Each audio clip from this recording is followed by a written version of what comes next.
Hello! Hey. We have returned to Starship Base. We have returned. We have returned.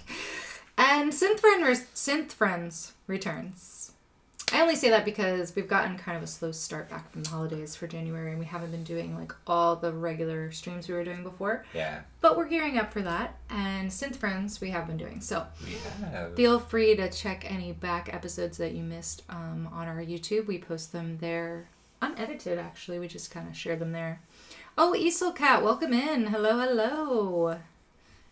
New friend in the chat. Love to see it. Welcome in. Love the name. Oh, Powder Unit's here. Hello. Hello. Happy. Well, it's a snow day here for us, so everything's really quiet. Yeah. And, like, people aren't doing much. And we went out today to do a couple things because, you know, we've been snowed in. We needed to get, like, water and stuff. Yeah, we're in the band Snowden. Yeah, we're. Oh my gosh. Oh wow, that's a person. And then Snow Patrol, I think, is the band. There was a band Snow Patrol as well. And then Snowden is like Edward Snowden. Anyway, welcome to the stream. Needless to say, like, we have snow day vibes. We feel like we live in an igloo.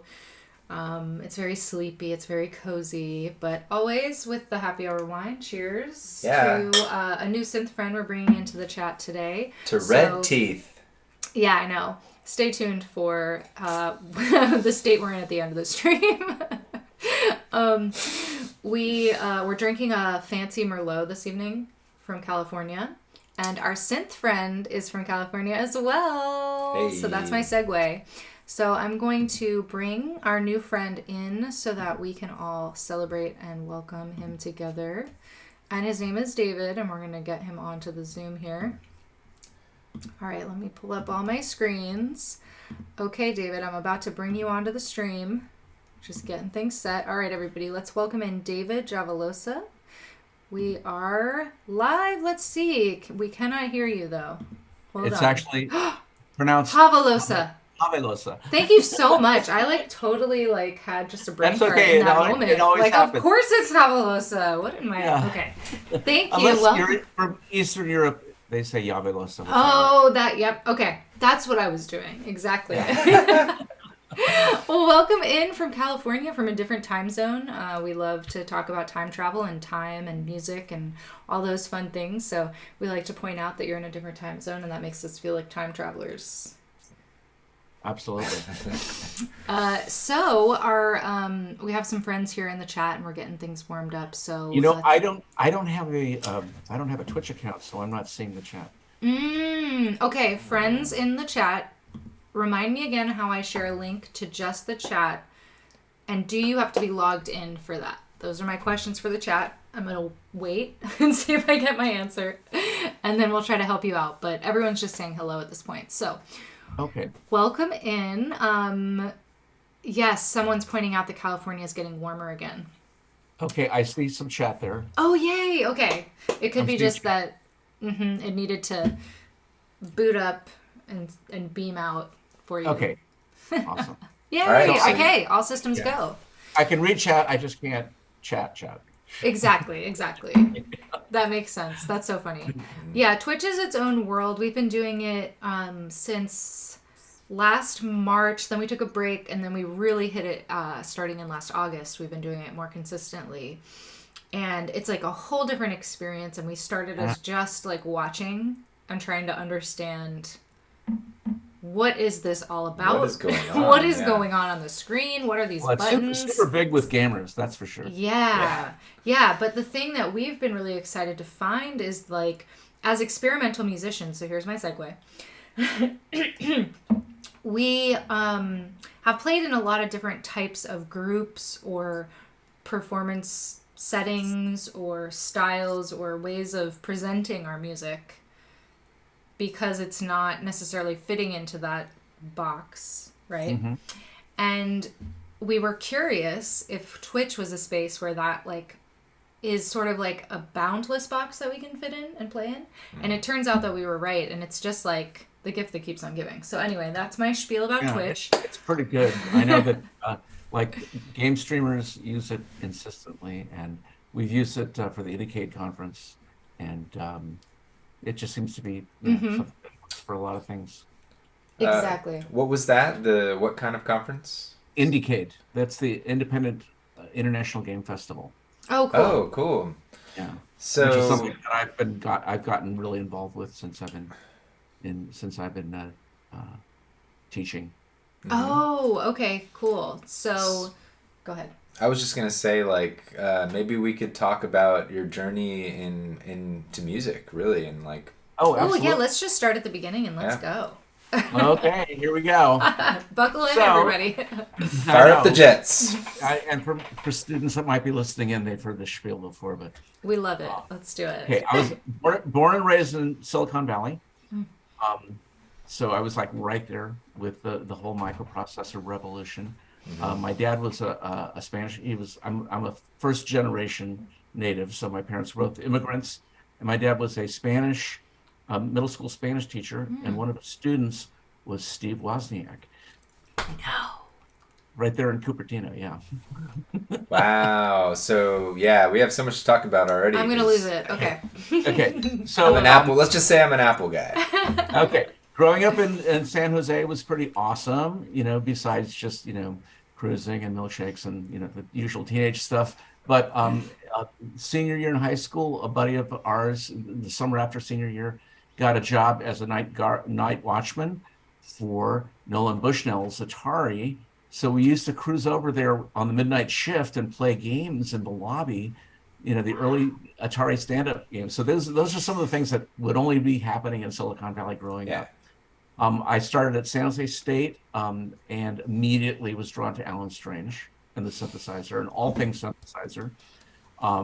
So I did my undergraduate work, studying under him and just doing electronic music and working with as many, back in those days, multimedia projects, which was like stage, lights, dance, art, that type of thing. Nothing Yes. digital yet.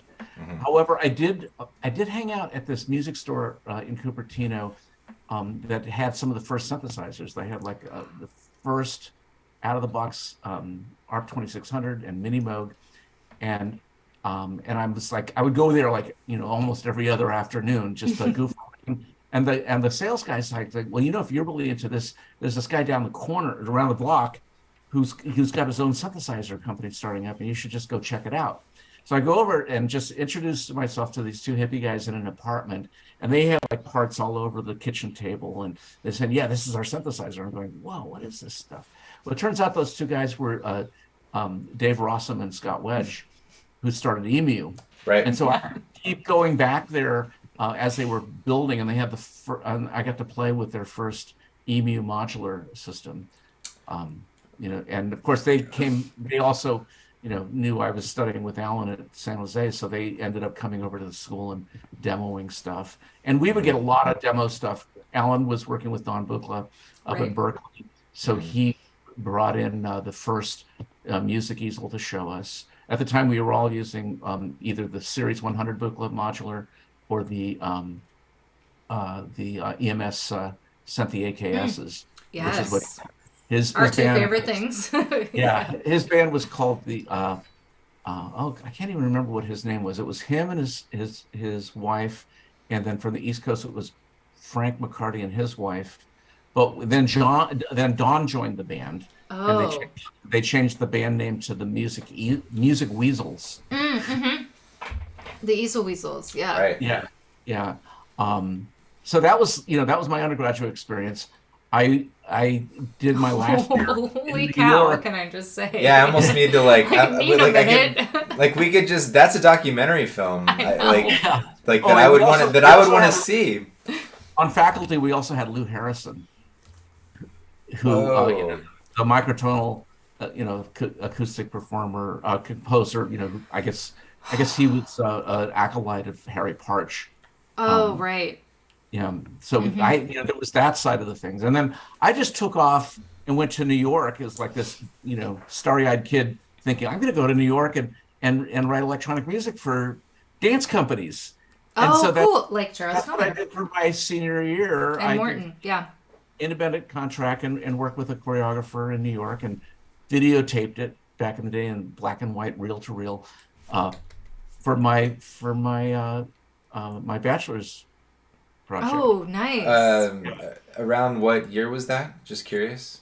I hate to say, but You don't have to. Yeah, You don't have to. It's more because I'm such a fan of like We're New just York like- yeah. nightlife at certain times. Sure. It was 1976. Okay, so He's gonna lose it right now. Yeah, like I've read books He's about re- like he's the reading nightlife books and right now. stuff, and Yeah. like so like that's the only reason why I want to know, and I completely understand. Yeah, I didn't want to have to, but before I left, so I graduated at San Jose State in '76, but before I left New York the first time, in the middle of the night, WNEW played this little indie band that had done their own indie recording, and I'm thinking this is what's going to happen next, and it was the band Television. I'm like, this is all what's going on in his head right now. And so I go back to California, get my degree, just goofing around in the Bay Area thinking, well, after New York, I can't really live in San Jose anymore. So I moved it to San Francisco, and I thought, okay, I'll find some dance companies to work with there. And meanwhile, I put in my application for Mills College to do my graduate work. I know. I was like trying not to jump ahead to that. That was really So on the edge and they had like public access studios. You couldn't really get into the synthesizer room, but they had multi-track recorders. So I was doing some work there with my one and only first synthesizer, which was the Roland SH1000. It was like a organ console unit, but it was versatile enough to do a lot of weird stuff with. And I agree with that. So by that point, the whole new wave scene started happening in clubs and stuff. And I started thinking, well, the things that these clubs really wanted to see you do, because I tried the bands before performing and it just really didn't go anywhere. But, it was like this whole vaudeville scene happening, on Broadway in San Francisco, and they wanted to see a published recording, independent singles and photos and a band bio. And I'm thinking, okay, I got to develop all this stuff. So I basically went from wanting to perform to thinking I need to become a recording artist. So I started doing stuff at Mills and recorded the first Los Microwave single at Mills College. That's so cool.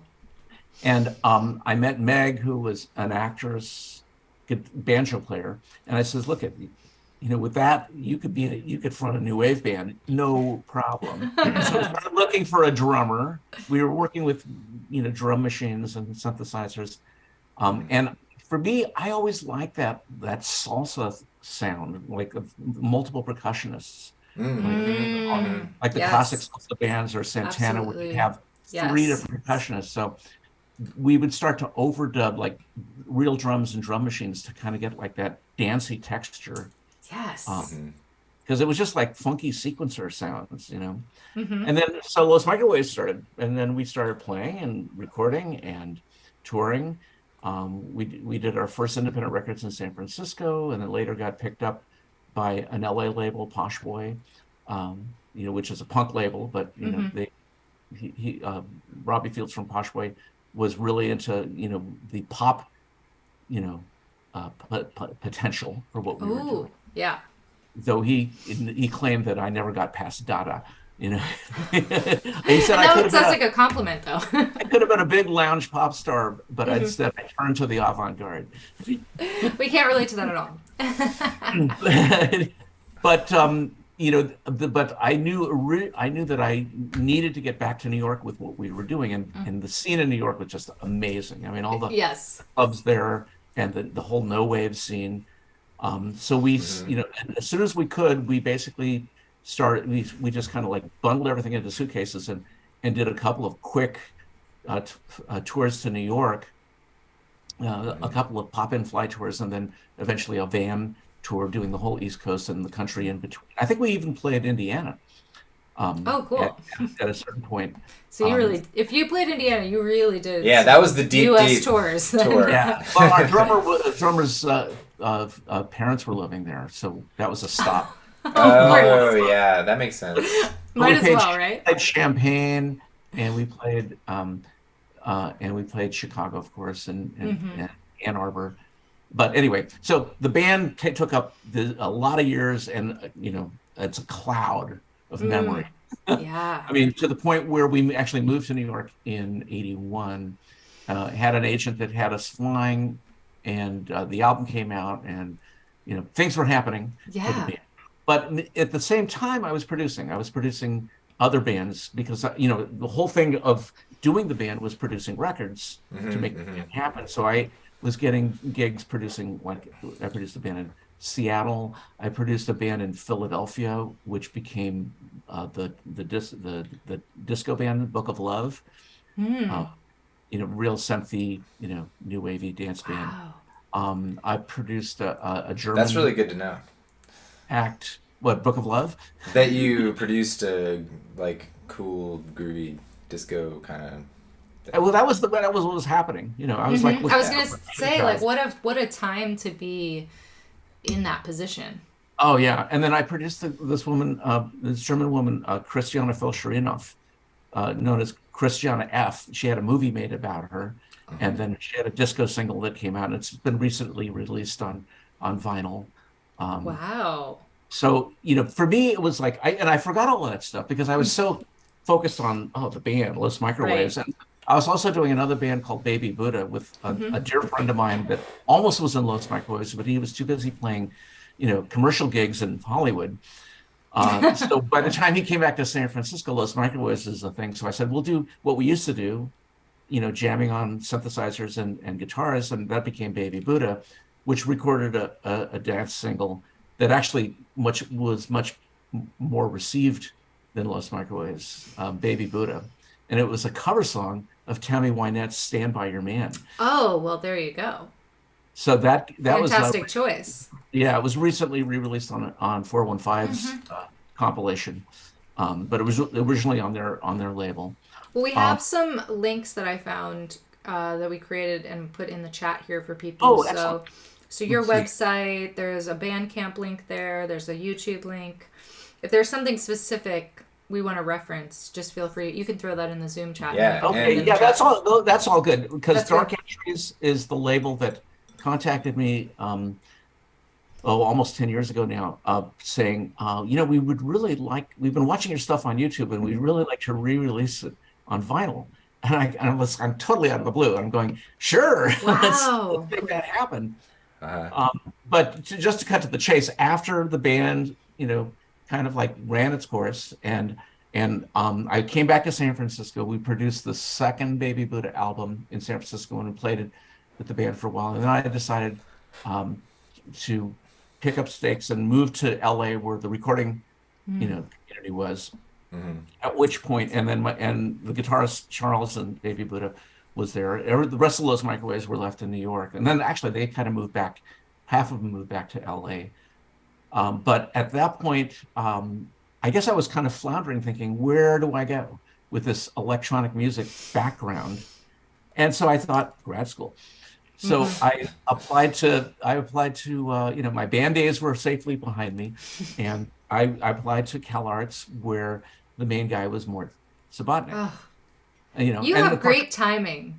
It was good timing. I mean, Morton was there. And well, the sad timing is that I just became aware of Morton Feldman, who had just passed away before I got there. Oh. And my music was so much more where Feldman's direction was going. I see what you mean, but it's almost interesting for you to end up in the era that you did. Yeah, so Mort Subotnick was basically, what drew me in, and who kind of like greenlit me to come in, though we didn't really see eye to eye. That's the fun of it. More about that later. But I ended up studying with Lucky Moscow, who was an amazing arranger composer, who was an acolyte of Feldman, and then also what's his name? I'm going to start remembering these names. David Rosenboom was of course there after he left Mills, and he became my mentor as I was leaving. And then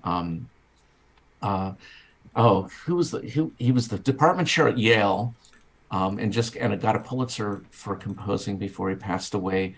I'll think of him in a second, but he was another wild composer that I loved his work, but he had no words to even critique what I was doing. He was so much more. Mel Powell, the composer Mel Powell, and of course he was the second choice to head the music department when Walt Disney was handpicking faculty for CalArts.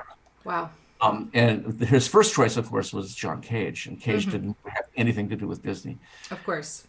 Yeah. So Mel was basically there, and was kind of like the traditionalist on that side, and then Subotnick was, of course, the more radical guy, right? Who I studied under, and Mort basically said, I have nothing to tell you.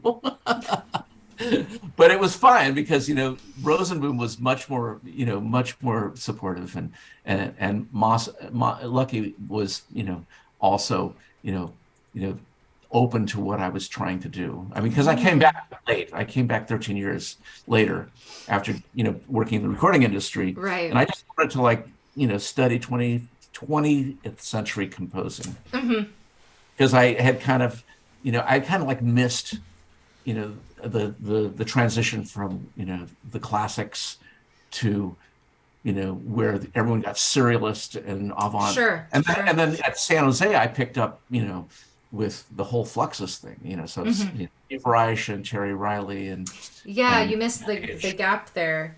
So the Schoenberg and Stravinsky turnover, I just wanted to pick up on that, and CalArts was such a pipeline to electronic music. Oh, absolutely. And I was already in the electronic music because of Now, so you wanted to make sure you went back. I wanted to tie in. So yeah. So I kind of went back to actually trying to arrange for normal instruments, and of course, the reason why they brought me into CalArts is because I was doing all this post-electronic graphic scoring. Okay, cool. which I still do, and I've got a couple of operas using that, more traditional instruments, but always with electronic stuff. So that was that, and of course, the last I started getting gigs toward the end of CalArts in multimedia, whatever that was called. Oh, sure. This was That's fun. In the late 80s, early 90s. Yep. And also a couple of jobs pitching in for some friends of mine from the New Wave days in San Francisco that were having ulcers because they had too much work. And this is because they were working with Atari, Sega, Electronic Arts. And those the revolution had begun. The first gen game music people, yeah. And this, I figured, what a great gig for someone with a synthesizer background. They were like saying, well, you know how to do command line sequencing and FM programming. We need you working. So they were actually flying me from, I would do my week at CalArts, and they'd fly me up to the Bay Area the weekend to code for this new platform, which was the Sega Genesis. Ugh. That's so freaking cool. I had to be able to understand code and write music.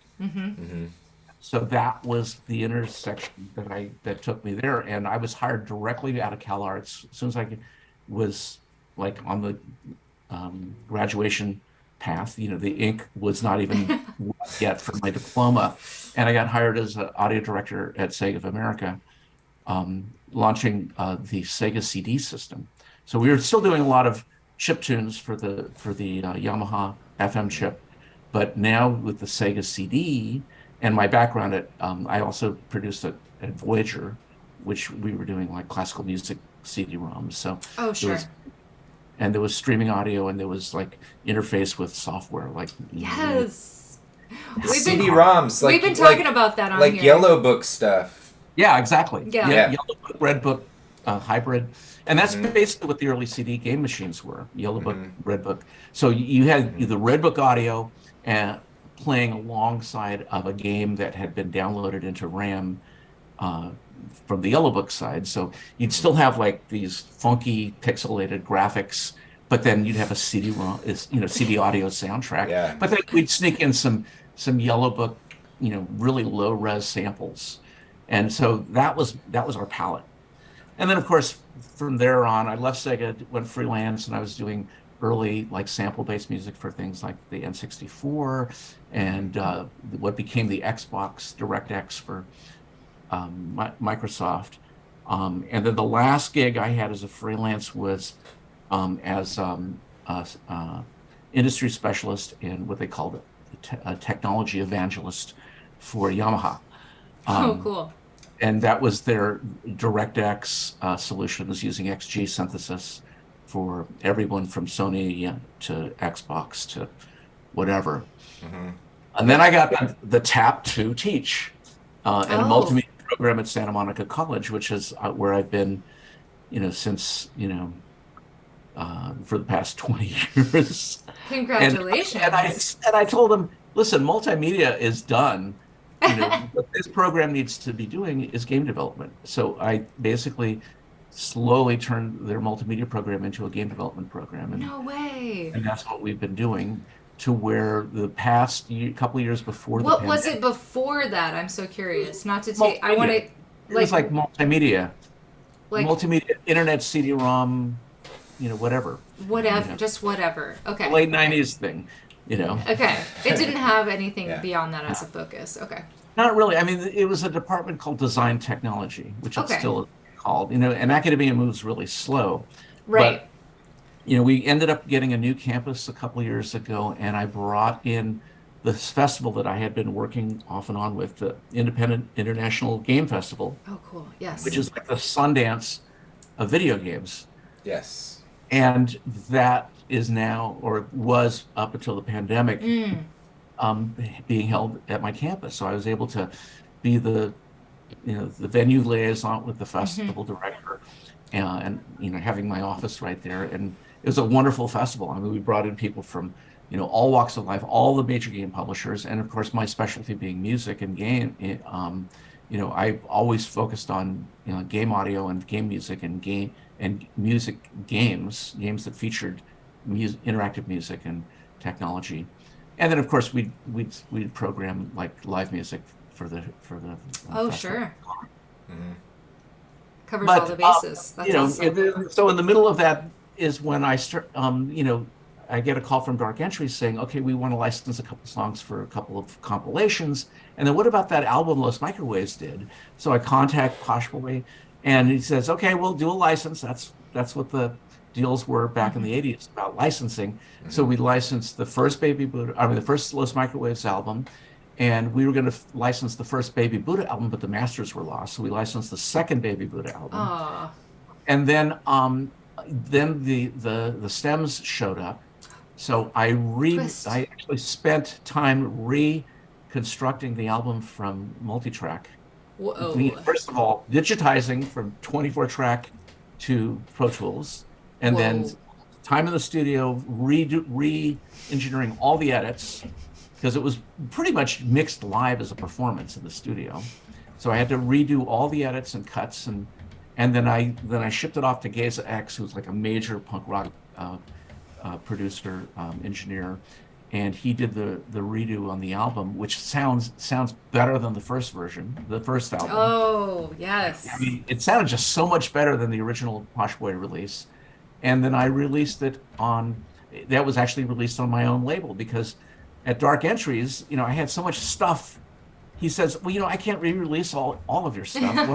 Why don't you start your label again from early Los Microwave stuff? And that's when Hyperspace came back into being. Yay. So Hyperspace Communication was my label from the first Los Microwaves releases. And so far we have done the Baby Buddha re-release, first album, the second Los Microwaves album, which is half live and half unreleased material, a couple of, you know, my game industry related lounge, you know, space age lounge music albums. Love that stuff. And now we're moving into ambient compilations. So we have our first ambient compilation being pressed right now. Two artists, Thomas Miley, who I knew from Sega, and Jessa Zapper Gray, who used to be with Intervention Records. And it's just beautiful, 30 minutes aside, non-vocal ambient on vinyl. Ooh. Nice. What's a good link for that? We don't really have that released yet, but if you go to the Hyperspace Communications Facebook page or Instagram page, there's some at least some visual previews, no audio previews. I mean, it'll be hard to like put an audio preview of ambient stuff, because you know, you put it on, it doesn't really go anywhere for, you know, 30 minutes. Yeah. Exactly. Yeah, it's like you're gonna go viral, kid. You could start it anywhere. Yeah, and then I have my third solo release of David Microwave Javelosa, and this is like the third in a series of the instrumental lounge synthesizer stuff. It's called Cyber Steam Cabaret and Other Songs from the Off-World. And that's also slotted for release. It's kind of, the cover on is Hyperspace? On Hyperspace, right? I can't find it. What's the Instagram name? Let's see, I think it's Hyperspace Communications, one word. Okay. Okay. Let me try. Ooh, maybe I found underscore? Yeah, maybe underscore. Yes, I found it. Ooh, I like the logo. No, this is great. I was like, I got to get this right, because everything you're saying, I know we all are going to want to look into later. Yeah, the original releases were using a version of the Poshboy logo. And then I had a designer say, you got to have a much more mid-century modern logo. So, and now it looks like a diner logo. Mm-hmm. Yeah, I love it. Yeah, like it's this really specific... Oh, yeah, this is totally our shared visual aesthetic. It's like the 80s version of the space age bachelor pad thing. Future modern, yeah. But it's a specific, like, almost illustration style, right? Like you said, like the diner is a good reference. Yeah. So this last record is going to be, it's a compilation of stuff. It has some of my opera stuff on it. It has a lot of synthesizer instrumental stuff. It has some game music on it. And so it's a whimsical compilation, but the cover graphic is a parody of the Crosby, Stills and Nash Deja Vu album. Oh, amazing. Amazing reference. I love that. I have a million questions swirling in my head, so I just want to remind the chat that you can drop questions because especially I know there's like gaming and music crossover questions that we're going to have. So welcome in Darukan. We have a friend here in the chat who is if you can repeat those questions because I don't seem to be streaming the no, when we have questions we'll totally throw you. There it goes. I had to technology.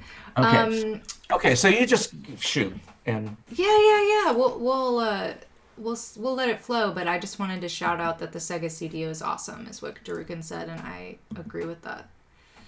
Yes. Okay, that's what I figured. I was like, our mod Danielle has to have questions, but they're saying no. I'm just so hypnotized by all of this. Same. I've been kind of like a Zelig. I'm kind of like a nexus for all this weird stuff that happened. It's so true. I just happened to be there.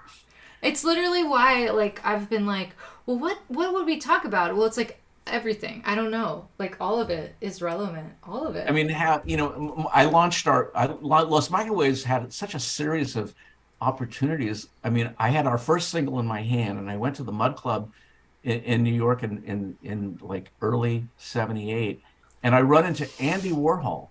Of course. And I give him the record. And the next thing I know is it's reviewed by Glenn O'Brien in Interview Magazine. Wait, I think I saw that when I was looking for photos of you.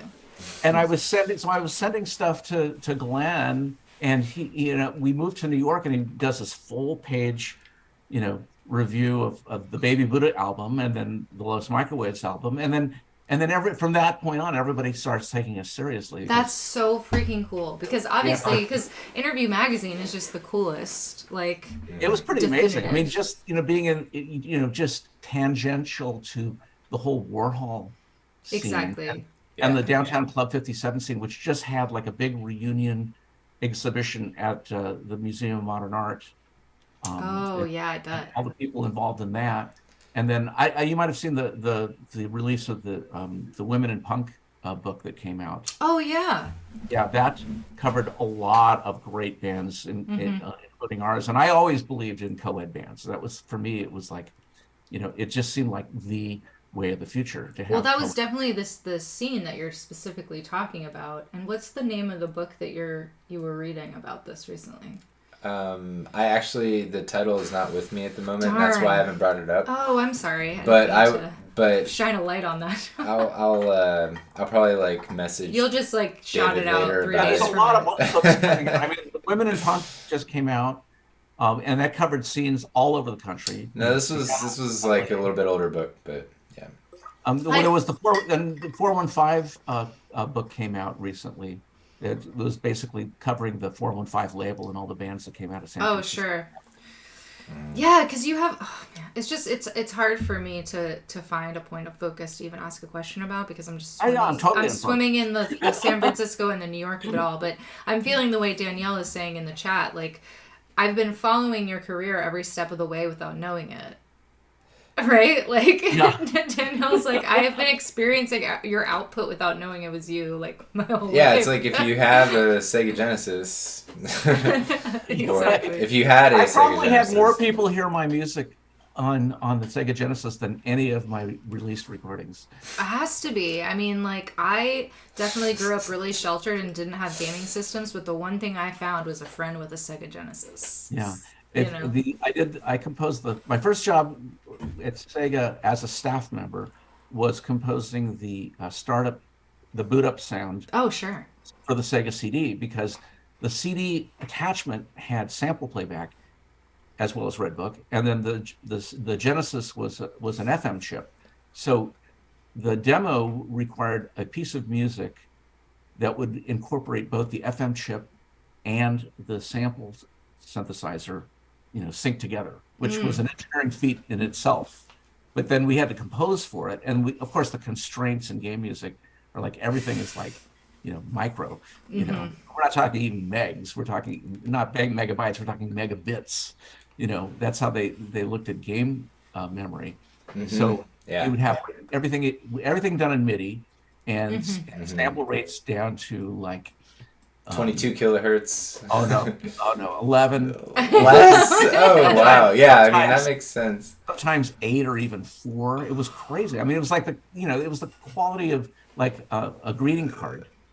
The sample rate of a greeting card or a cell phone. That's yeah. Or I don't know if you remember sample playback on like on the later Game Boy titles. Those were all 8-bit audio chips, but they would force a sample, and you'd have one sample for the entire game. It's like, wow, yeah. It was just straight up like filtered. That's amazing. Bass. Like, what are you getting at that point? You're just getting bass. Which is like pretty punk and pretty cool. Which is not coming through the Game Boys. It like bass. You can't even hear bass in the speaker. No. Like, it's like that's what I loved about the early game days is because FM synthesis and 8-bit samples, that was about as punk as you could get. And yet they were paying me to do this stuff. Yeah, no, that's super cool. It was the day job instead of having a day job to support the art. Yeah. But teaching has been great because it's afforded me to jumpstart, my vinyl label again. That plus the pandemic, not going anywhere and having extra literally time. Well, someone in the chat, Darukan just said, do you know how popular and niche the video game vinyl collector scene is? People spend hundreds on soundtracks to those old synth-based game soundtracks. Well, every one of my recent vinyls will have a little bit of game stuff in it. That's so cool. I think that's what people are freaking out about. Yeah, the new release that's coming out, the Cyber Steam Cabaret, it's kind of like an audio opera in a way. It has a remake of the music that I did for Dr. Robotnik's Mean Bean Machine. It's called Doc and Beans. Oh, I'm so excited. This is amazing. And then there is another track on there. I probably shouldn't talk about it too much because it was a track that I did with the Sega Genesis editor. And it was about the time we were looking for music for Sonic 2, but it never got, put into the queue. So it was just languished on my demo until I released, until a student of mine, recorded it on his phone and posted it from a lecture, which you're not supposed to do. But it started getting all these hits. So I decided to release it myself. And it's like my one most giant hit on YouTube. And it's basically called, I guess people call it Sonic Cabaret or the nightclub scene or whatever. Yeah. It's gotten so much popularity, it kind of pushed my YouTube channel into monetizing.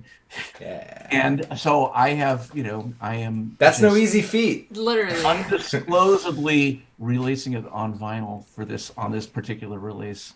Do you guys know how, this is bleeding edge intel right here, everybody. Yeah. You heard it here first. Well, I span from bleeding edge to trailing edge. My gear is always trailing edge, just to make sure that it works.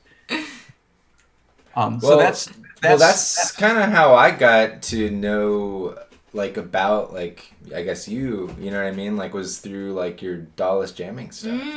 Yes. Oh, yeah. Yeah, that's what I've been, and that's the fun thing that I've been doing. It's everyone's been kind of re-embraced live synthesizers. I mean, my touring gear is all analog, and it was all done by hand. Very little sequencing back in the day.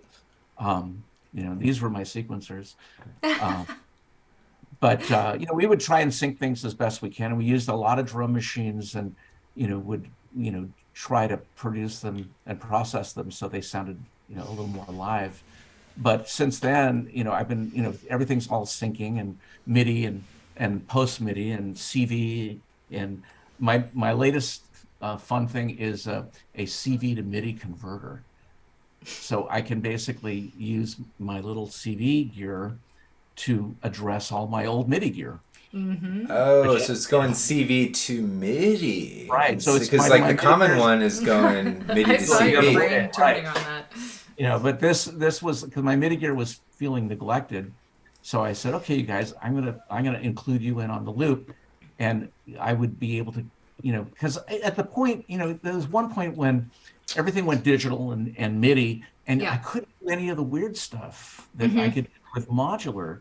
So I mean, that was like when we came up. We were like, "What is this?" I've had to learn the weird stuff later because I came up during the MIDI boom. Right. So things like opcode Max, or Max before it was MSP. Right. Max was like a MIDI editor. I mean, it was like a programming environment that spewed MIDI out, so I could control my MIDI gear as if I were using, patching. And I was patching on the computer, and it gets converted to MIDI and controls the modules with weird stuff. But it was also quantized, because it's all quantized to MIDI note numbers, and even the continuous controllers like 127. It's gonna sound steppy. Yeah, it's all steppy. We're looking for microtonalities here. Yeah. So my latest crazy creation is doing CV, mangled CV stuff into this CV to MIDI generator, and then using that to control a MIDI FM module. So I'm getting back to my early digital loops. I'm using an old FB01 module with my rack stuff. Wait, someone in the chat is living in the future because they literally just said that. I used to have a Yamaha FB01 FM synth module, had a great sound. This is an old comment. An older comment, before you said all of this. Oh, yeah. Well, because it was a cheap module. Wow. I mean, the original FM, I couldn't afford a DX7 when they came out. So the next closest thing I got was the TX81Z, which was a multi-timbral FM rack mount, and I used the hell out of that. I used to pre-visualize OPL2 patches on it because I could use. I mean, if you didn't use the wave shapes, you just use the standard wave shape that came with the OPL2. I could create patches for the Sega Genesis on my TX81Z. Right. And then eventually we started using GEMS tool, which had its own FM editor. But the FB01 was kind of like the consumer version. It was kind of like the standalone module version of the original Sound Blaster. The FM Sound Blaster that Creative licensed from Yamaha for a game sound card. Right. Because computers didn't have sound cards. You had to buy it extra. And so the first set was an FM synthesizer. I mean, actually, the first one was like a digital, square wave synthesizer. And then it went to FM synthesizer, and then the Author32 gave you sample, and then the samples basically lived in a chip, and then the chip is now part of the software installed with the operating system. So it's all just blended into the whole OS. And everything used to be separate and hardware. Right. Back in the day. Now it's just a couple system on chips or SIPs or whatever, and then that's the whole system. See, I'll turn on a light. I'll just give you a picture. Oh, yes, let's go. My stuff these days. It's synth reveal time. Yes, synth reveal. Let me just see if I can get the camera to stand still. Okay. So the two things that I've been playing live with the Behringer's re-release of the Wasp. Oh, because I had a Wasp. How's that? You had the Wasp, yes. Okay. I had the original Wasp. Well, actually, my girlfriend had the Wasp. People love those who had them. And because of that, it was the cheapest synthesizer. This was WDP, right? Or was that the name of the company? Yeah, the Electronic Dream Plant. Or EDP. EDP, yeah, that was it. Yeah. Sorry. So it was the cheapest one to buy, and she let me borrow it for my first solo show in New York at Axis, Kansas City in 79. I guess it was summer 79. So she lent it to me, and so much synth music happening. And she was actually an original member of Baby Buddha. Oh, okay. Solely because she owned this synthesizer. So I got that in memory of her. Amazing. Best reason. Yeah, and then I picked up the subharmonicon, the Moog subharmonicon, because I wanted something a little more than the Werkstatt. So I gave the Werkstatt to Charles for him to play with, and I replaced it with the subharmonic. So these two are the things that I play live when I'm not doing keyboard music. Amazing. You know, and so it's like rhythm and noise. And I've been recently playing with Chip Kinman, who was in the punk band The Dills, which, if you don't know The Dills, I mean they're like actually in the country western Hall of Fame because they invented cowpunk, you know. But his recent release on In the Red Records is a double synthesizer only album called The Great Confrontation, and it's like I need to hear that. Primitive krautrock, experimental Moog, you know, or he calls it Moog because he's such a hillbilly. He's alone. And it's a great thing. So we've actually played a couple times. Okay, we'll be dropping that in our Discord later. Yeah. So jamming with him has been wonderful. So he's like a Colin Newman. He's playing punk and synth stuff. Yeah, pretty much. Yeah. I mean, he's a post-punk. He's a post-punk guitarist. Oh, okay. But you know, but he's known for, like, you know, the Dills were like a hardcore, you know, guitar trio, and then he was in Rank and File with his brother Tony. And then he was also in Cowboy Nation and a folk band called Blackbird. But Rank and File has a plaque in Nashville. Okay. As a cowpunk band. But anyways, he's moving on to synthesizers, and it's all on vinyl too. Double vinyl album of just, you know, instrumental. I found it, y'all. I'm gonna be putting it in the Discord later. Don't you worry. Yeah. So when I get a chance, you know, when I'm lucky, I get to play live with him doing that stuff. And then the dual Arturia key steps. Okay, I guess, you know, I should move it this way while I talk. Yeah, so we can see your face too. I wasn't going to tell you to put your face there if you didn't want to, but that's perfect. Dual key steps are from a solo live thing that I've been doing called Mega Drive Rex. Cool. Originally, you know, the key steps are like the key steps plus a couple drum machines. Those things are so powerful, man. Like, you can get so much mileage out of just. And I have one for each hand rather than having like a Key Step Pro, which is like 4 stacked up. Yeah. It's like, it's not as live oriented as having 2 separate ones. And I have a black one and a white one, so I know which one's which. You are brilliant. That's such a. I would wish I could have thought of that. And you have to go into the computer editor to change certain settings. So I have one set with I'm lazy. That's why I don't have these ideas. So I have one set for the positive trigger and one set for the negative trigger. So if one's not working with an analog synthesizer, I know the other one will. Because, you know, all the analog synthesizers, you know, they either have positive trigger or negative trigger. Right. So that makes so much sense. With that.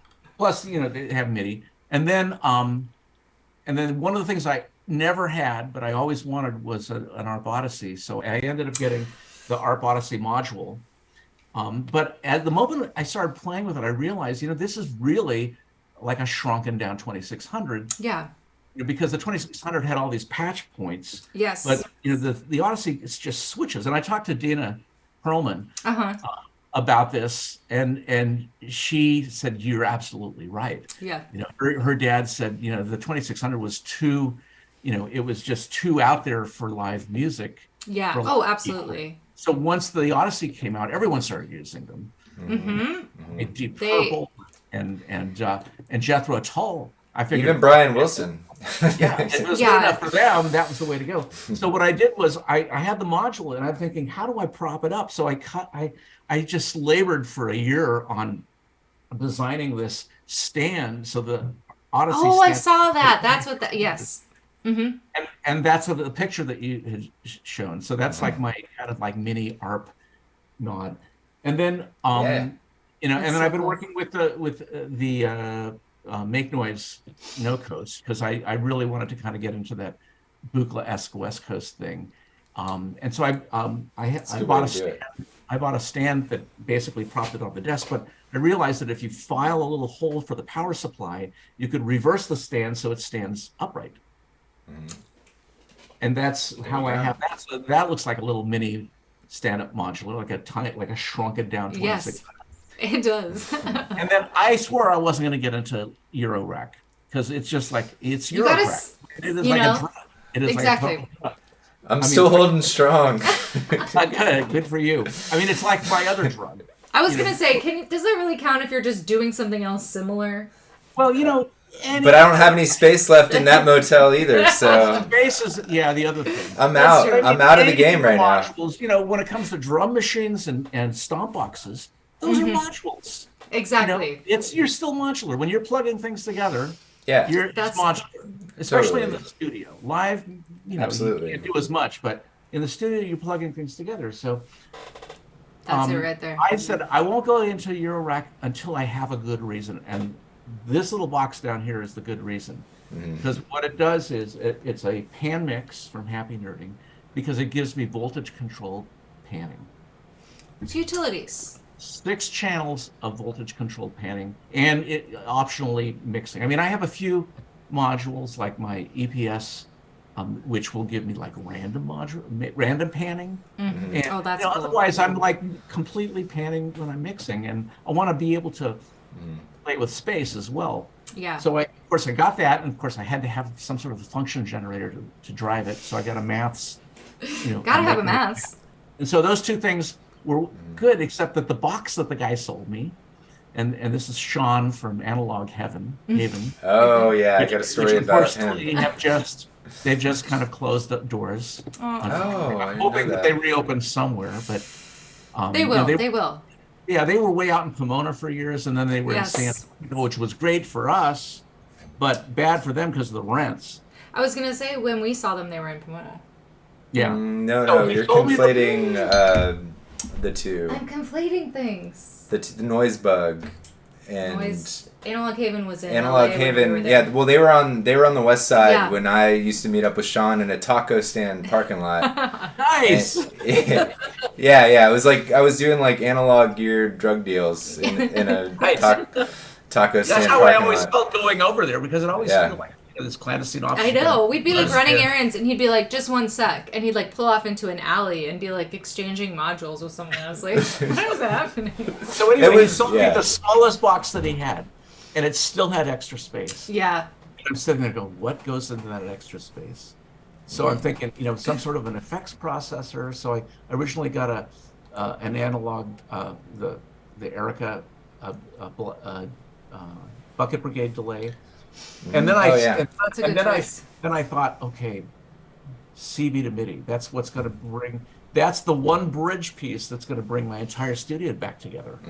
And of course, I put that in. I couldn't fit both modules in the same box, so I had the analog delay kind of sitting on the side with a ribbon coming out of it. And I thought, I got to get rid of this. You can't handle that. So I gave it to my buddy LX, who's the guy who got me into the game industry, as a Christmas present.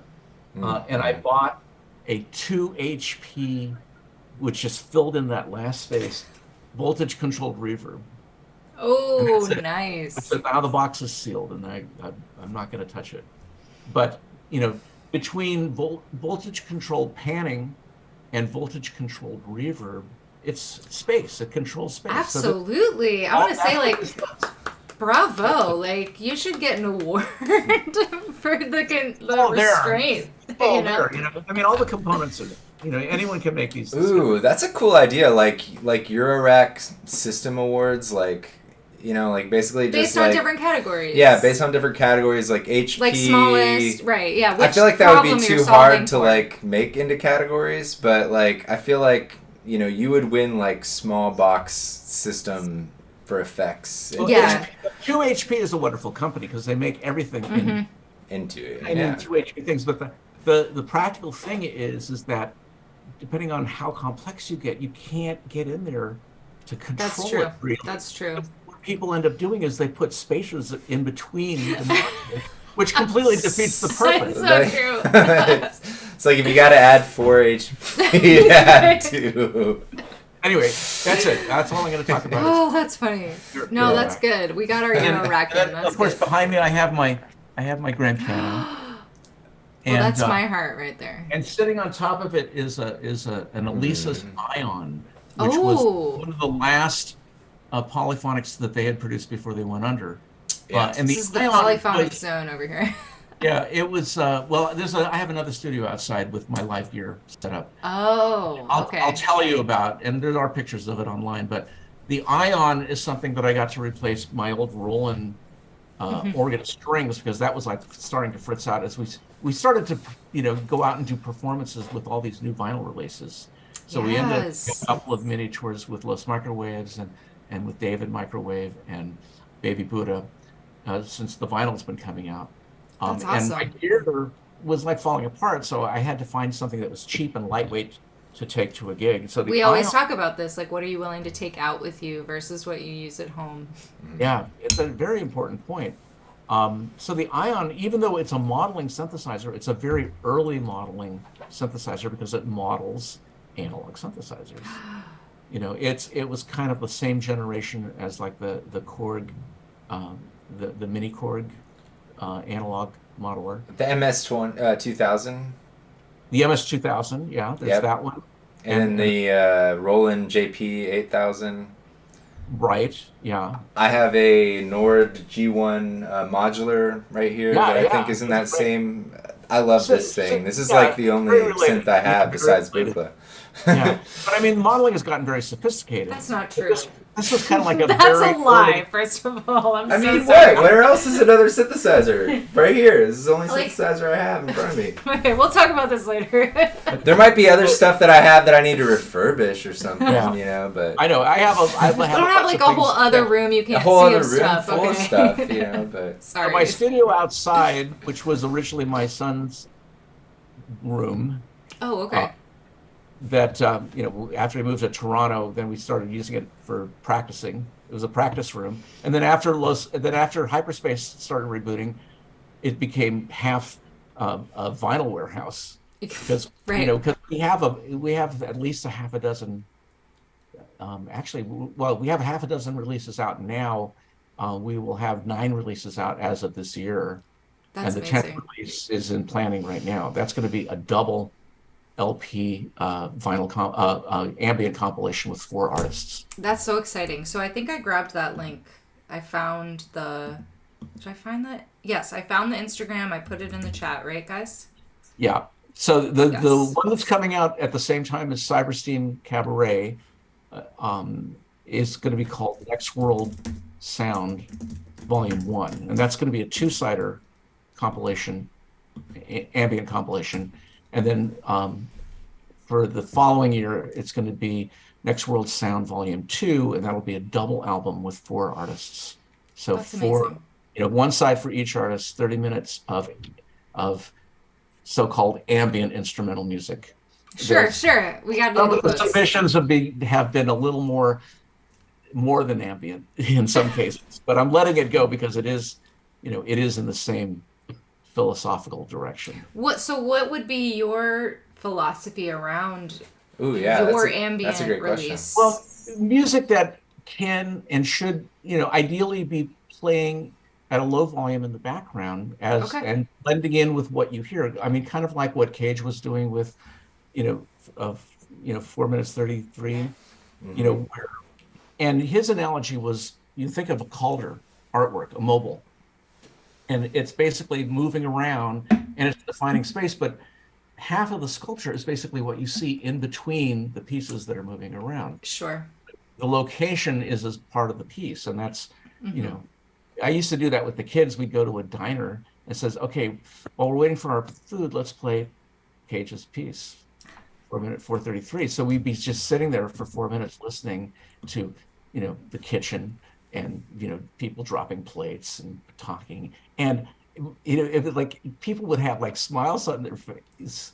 This is how I raised my kids, like listening to ambient noise. It's no wonder that they're doing what they do these I days. just love the idea that ambient music can be gamified, and that of course you would be the person to figure that out.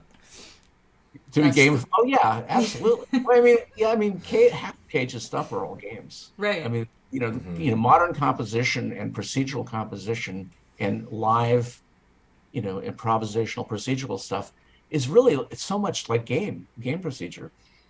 Wow, this fascinates me. Yeah. So anyway, I have one side, a wonderful composer who does like silent film orchestral pieces. Jack Dubowski performs here in LA with his ensemble, does seasonal silent picture live orchestra performances.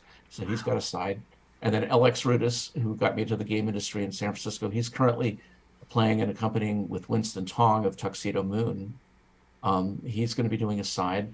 And then this wonderful woman composer, Sonia Hernandez, who goes by the name of Gatatek, for her solo electronic work, younger composer, East LA, plays in a band called Bastidas, which is kind of like the East LA version of Sonic Youth. Okay. Ooh, okay. It's all about just washes of guitar pedals and just wonderful, wonderful, guitar music, but it's just like this wash of noise that is even more ambient than her solo stuff. But her solo stuff is wonderful. She has like a lot of tabletop stuff. So she's working on a side. And the fourth side was kind of bopping around. I mean, Thomas Miley's doing a side on the volume 1, which is all microtonal. His philosophy is he started off programming this stuff using an old Aries analog, and then he moved to FM digital, where he programs the frequency relationships and intervals based on mathematical structure that relate directly to his rhythmic structures. So his rhythm relationships and his pitch relationships, are related, but in a decimal sort of way. So, I mean, it's amazingly sweet and ambient sounding for something that is not 12 tone or even. I just keep wanting to scream Xenakis at everything you're saying. In a way, but it's if Xenakis were totally digital, binary. Think of binary Xenakis. Okay, I was going to say, and also you use the word sweet, which I would not necessarily use. Yeah, exactly. I mean, it's amazing how sweet binary music can sound. So that's one cool side of volume 1, and the other side of volume 1 is, she's going by Jane Gray because she likes to remain anonymous. Ooh. And that is just quintessential Eno-esque, drones, and every now and then like a piano note will appear or a guitar strum will appear.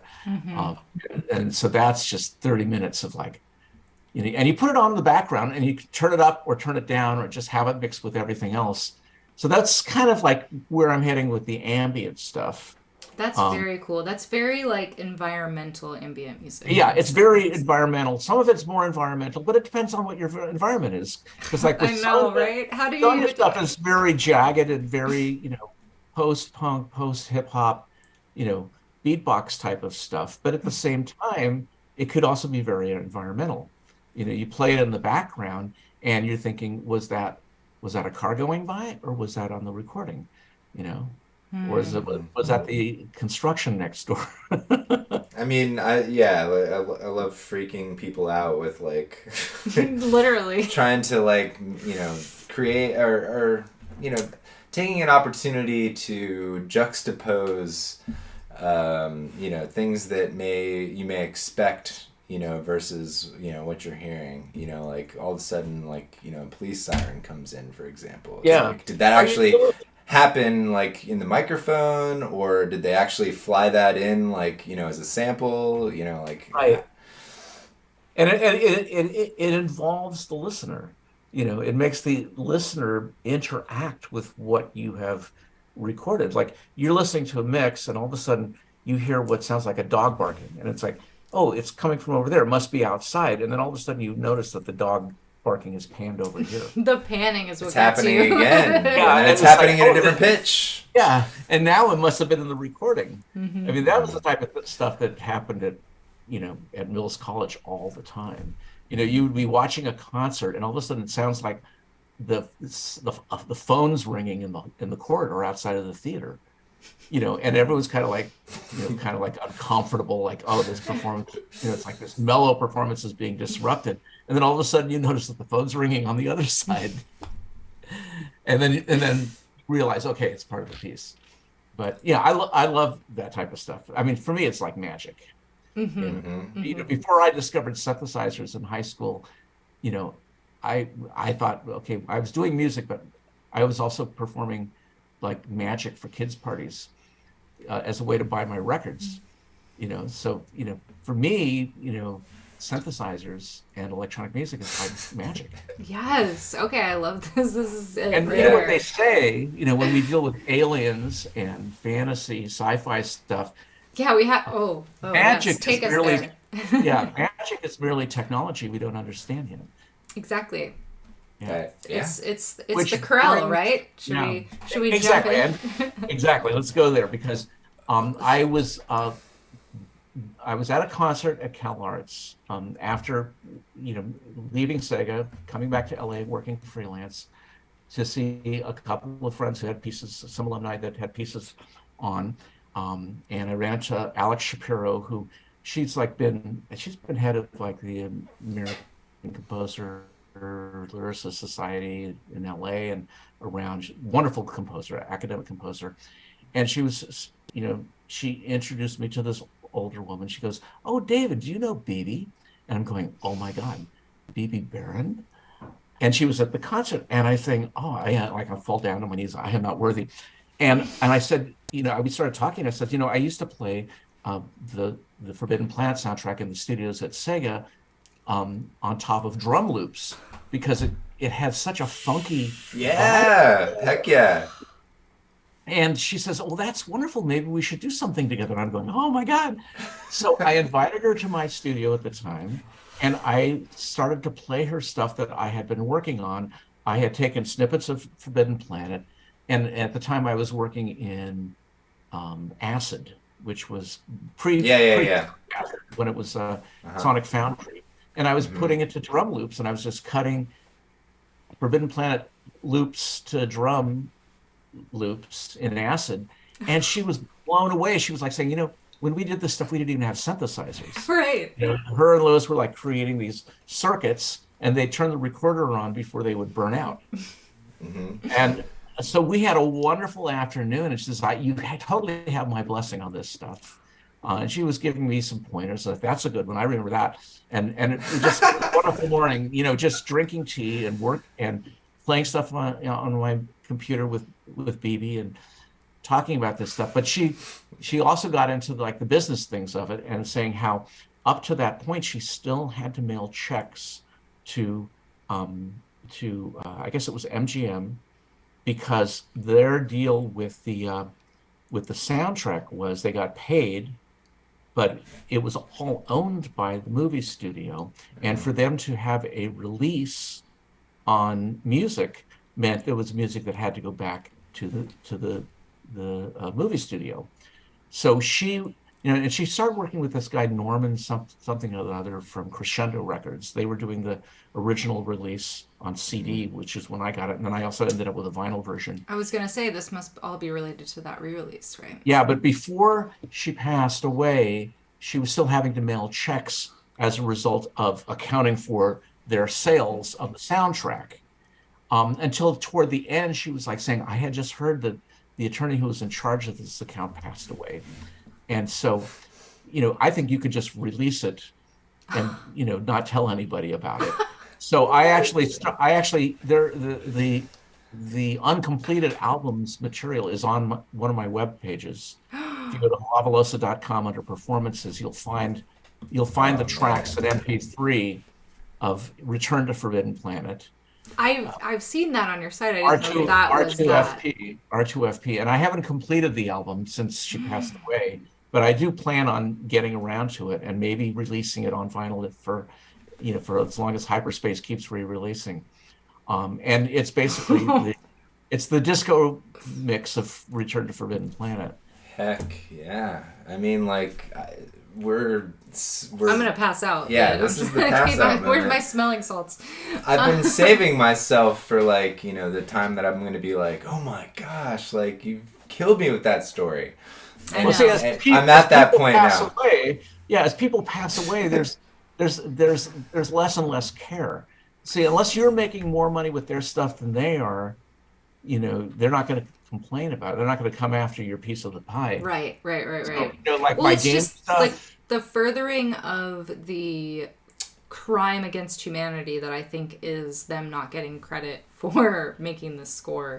Oh, I know. Is just that continued wound, just like I mean, they did the original work with Williams Mix for Cage. Exactly.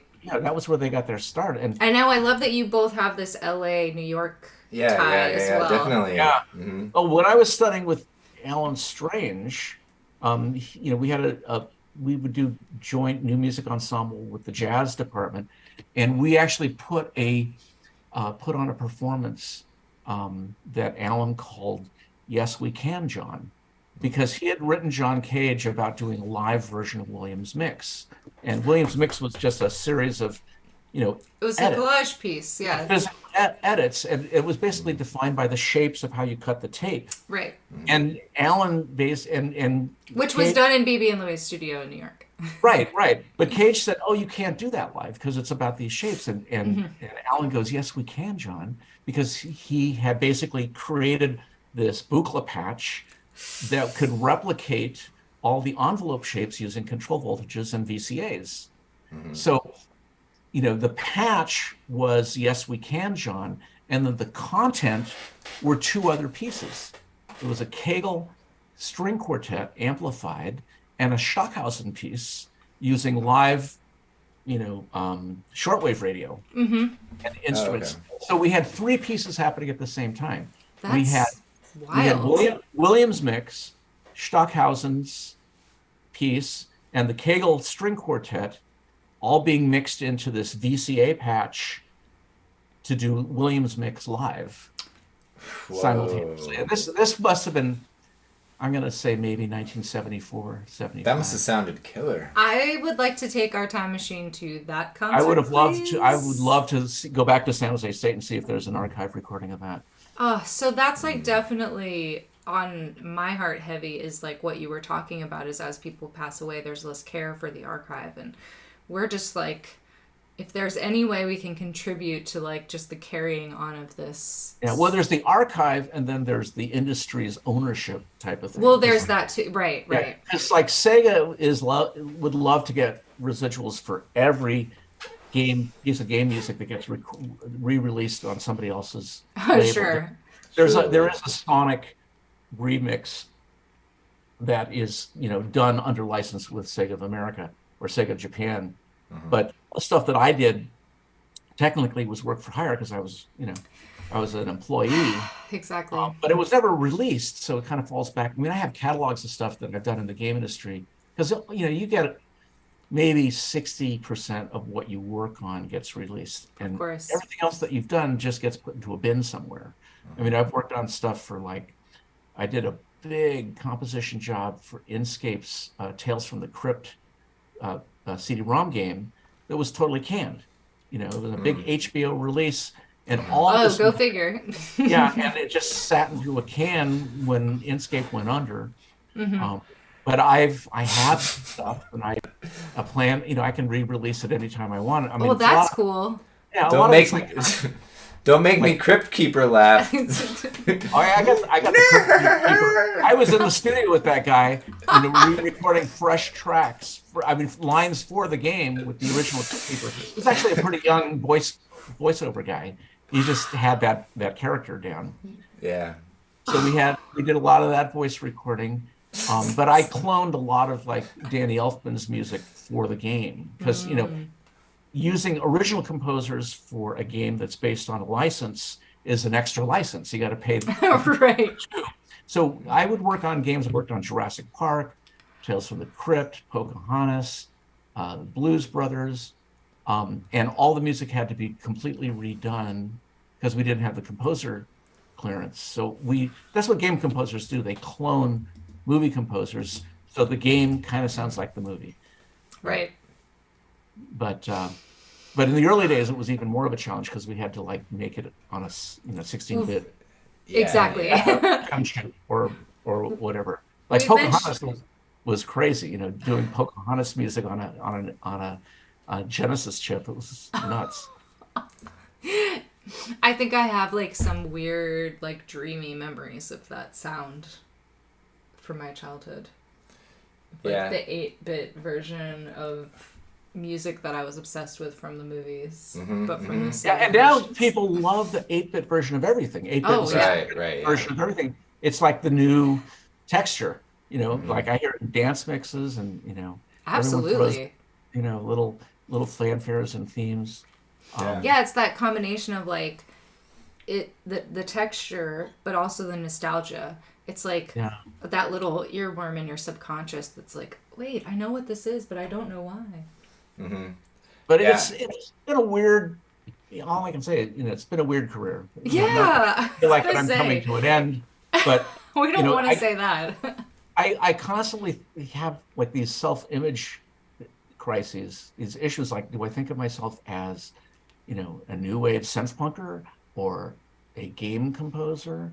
Or, most people think of me, that I know of these days as a college professor. Mm-hmm. And now I'm rebooting the record label. Now I'm like a record producer again and a label owner.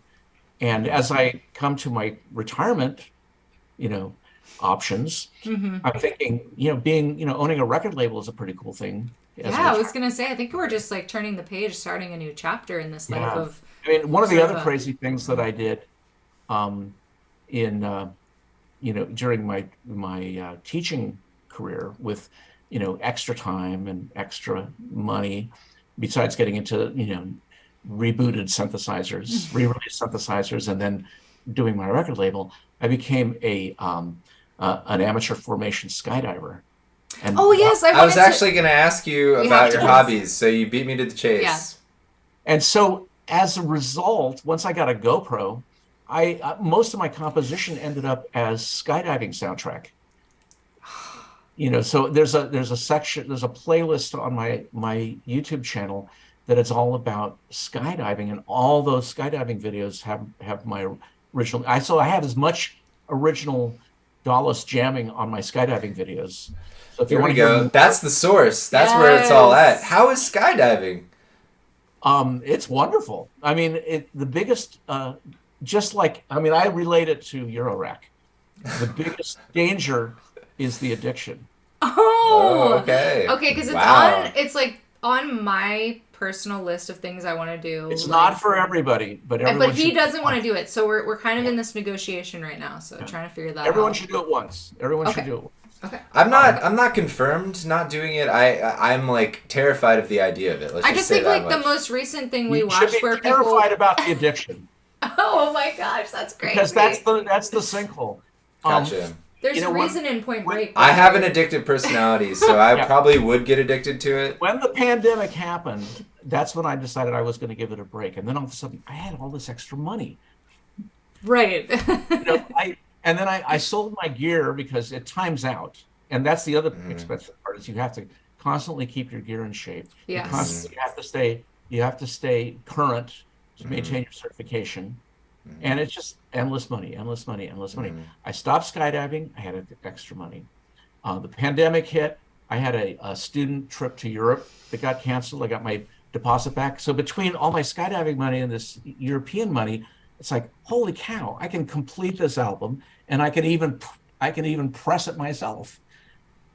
And I haven't stopped since. Oh, I love that. And I haven't skydived since before the pandemic, but Oh well, I don't love that as much. I mean, I have been missing it, I have to say. Mm-hmm. I've been out to the drop zone a lot, mostly for memorials, because Mm-hmm. everybody times out, one way or another. And I have to say, most of the memorials are for skydivers, but they didn't die skydiving.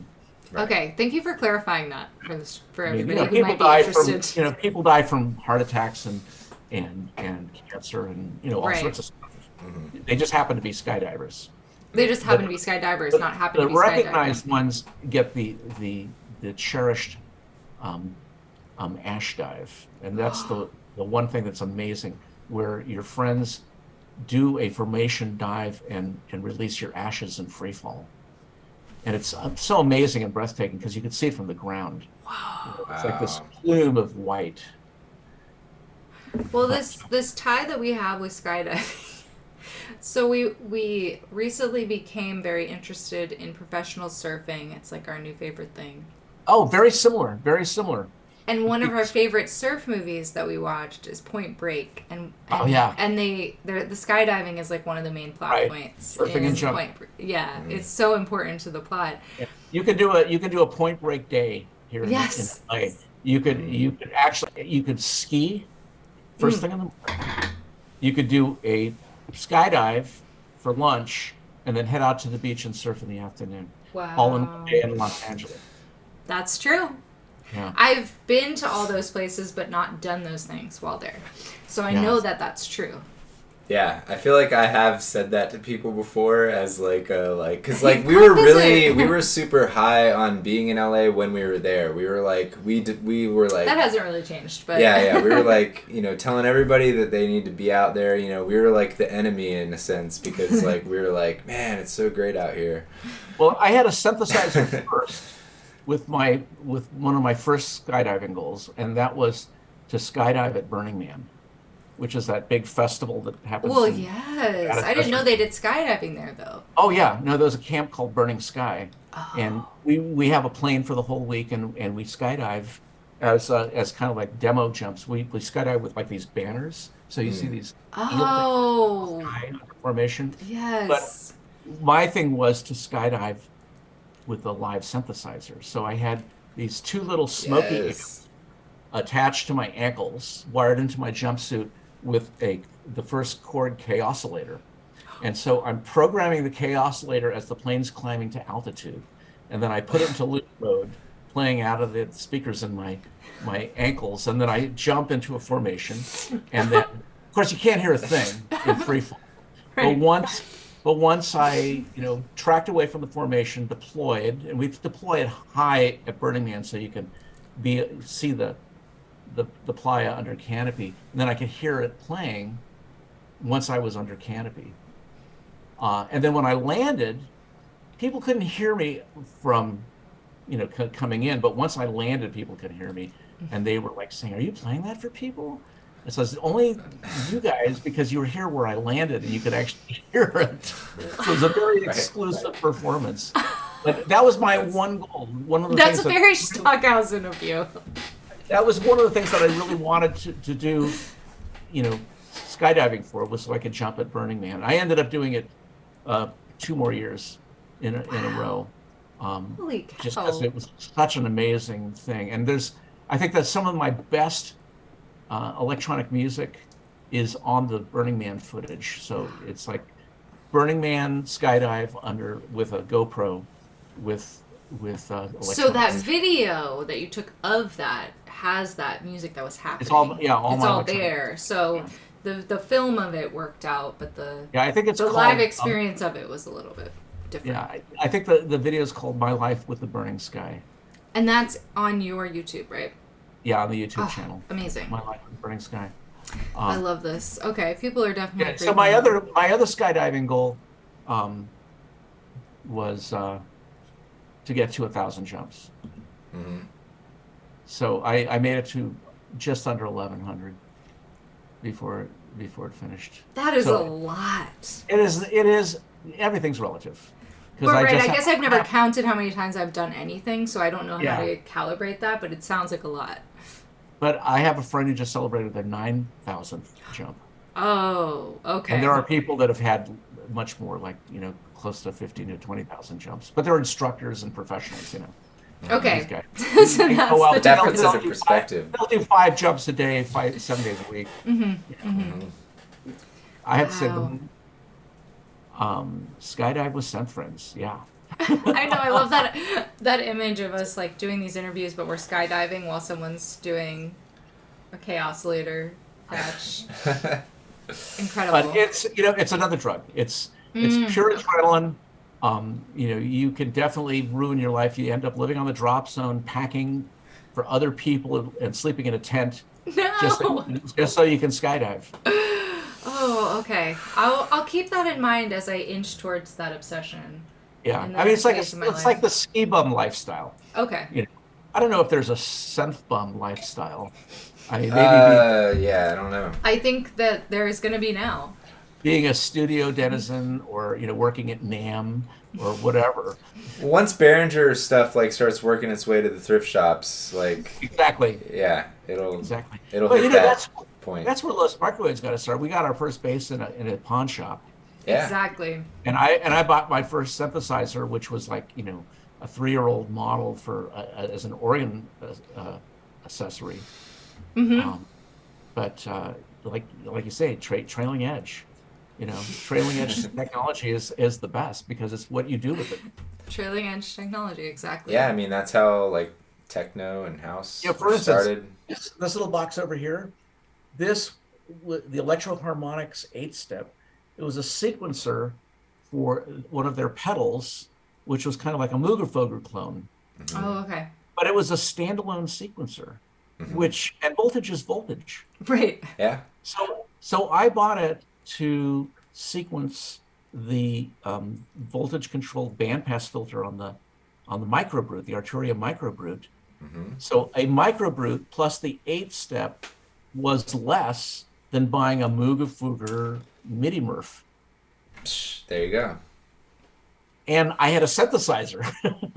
Right, and you throw in the synthesizer. Yeah. Yeah, and so you could find these combinations, depending on what you're trying to do, you can basically cobble it together with other gear that might be cheaper and more versatile. Yeah. Oh, yeah. I mean, one of my tips, kids, is whenever a new piece of gear gets announced, what I do is I go to my collection to see if I can replicate the features in a new piece of gear. Because, there's only so much new technology that ever happens. It's all recombination. And if I can recombine gear that I already have to do that, then I kind of already own it. Yep. I can already do what they're advertising on this new piece of gear.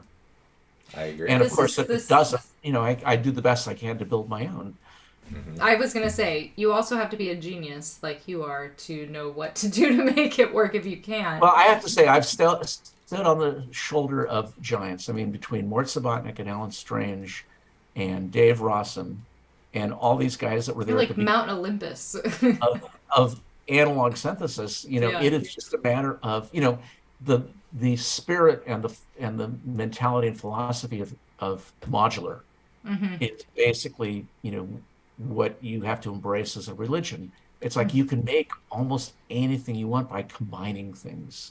Like what Don Buchla had said was, you're only limited by your imagination. It's not the instrument. It's about the imagination.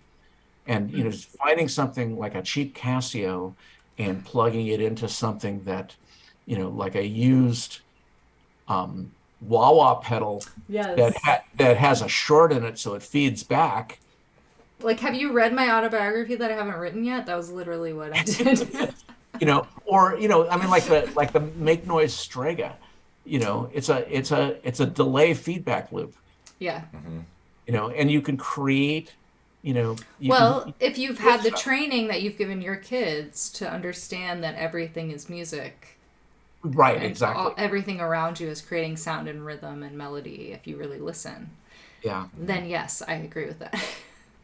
And, I applaud a lot of these, startups and entrepreneurs that are doing new musical instruments. I mean, the Euro rack movement has created all these wonderful cottage businesses that I totally applaud. A good friend and colleague that I knew when he was working at Microsoft in the game audio division was Aaron Higgins. And he was doing all sorts of fun things. We were at this conference called Project Barbecue, which was a thing that took place for music innovators, all the like Sony and Roland and Yamaha, Microsoft and game people. And until they'd send 50 of their best to this barbecue think tank in Texas. And we would come up with solutions for computer and game music. And then, of course, once we're there, we're all musicians and we're jamming. So I was jamming with my little laptop running acid loops and stuff. And Aaron thought, oh, that's a great idea. So he created, when he left Microsoft with his little pile of cash that you get when you vest at Microsoft, he started a thing called Mixmeister, which was like a kind of a DJ app on phones. And then he said, yeah, Mixmeister. I do. And then he said, I think I'm going to take this idea and make hardware modules for this Euro rack craze. And so he created 1010 music, the big box stuff, and his stuff is genius because he only has a handful of hardware models, but he does like a whole bunch of different software versions. So it's the same piece of hardware, but it just loaded with a different piece of software for different functions. And he's got a little mini touch screen in it, and he's doing really well with that stuff. I mean, he got a lot of awards for like drum machine sampler thingamabobs. I can't afford to buy his stuff, and he can't afford to give it to me for free. But one of these days, it's gonna align. Yeah. But I'll trade him records for it any day. There you go. That's what I've been doing. I've got boxes of records now.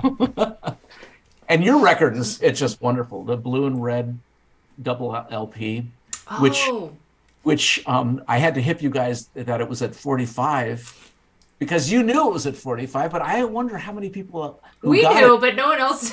No one else did. And I'm listening to it and going, this sounds very familiar. Let me change the speed. And I'm going, that's what it is. We got that feedback a lot. We've been like putting that note on every copy ever since. You get more playing time at 33. It's more of an ambient album. So you got like two different versions. That's true. That's what people would say. They'd be like, I don't think I'm listening to it at the right speed, but I also don't care. Exactly. And I'm like, that's very cool. And that's the wonderful thing about, tangible artifacts. A tangible artifact can be done. You can do anything you want with it. It's like an experimental way of listening to our experimental music.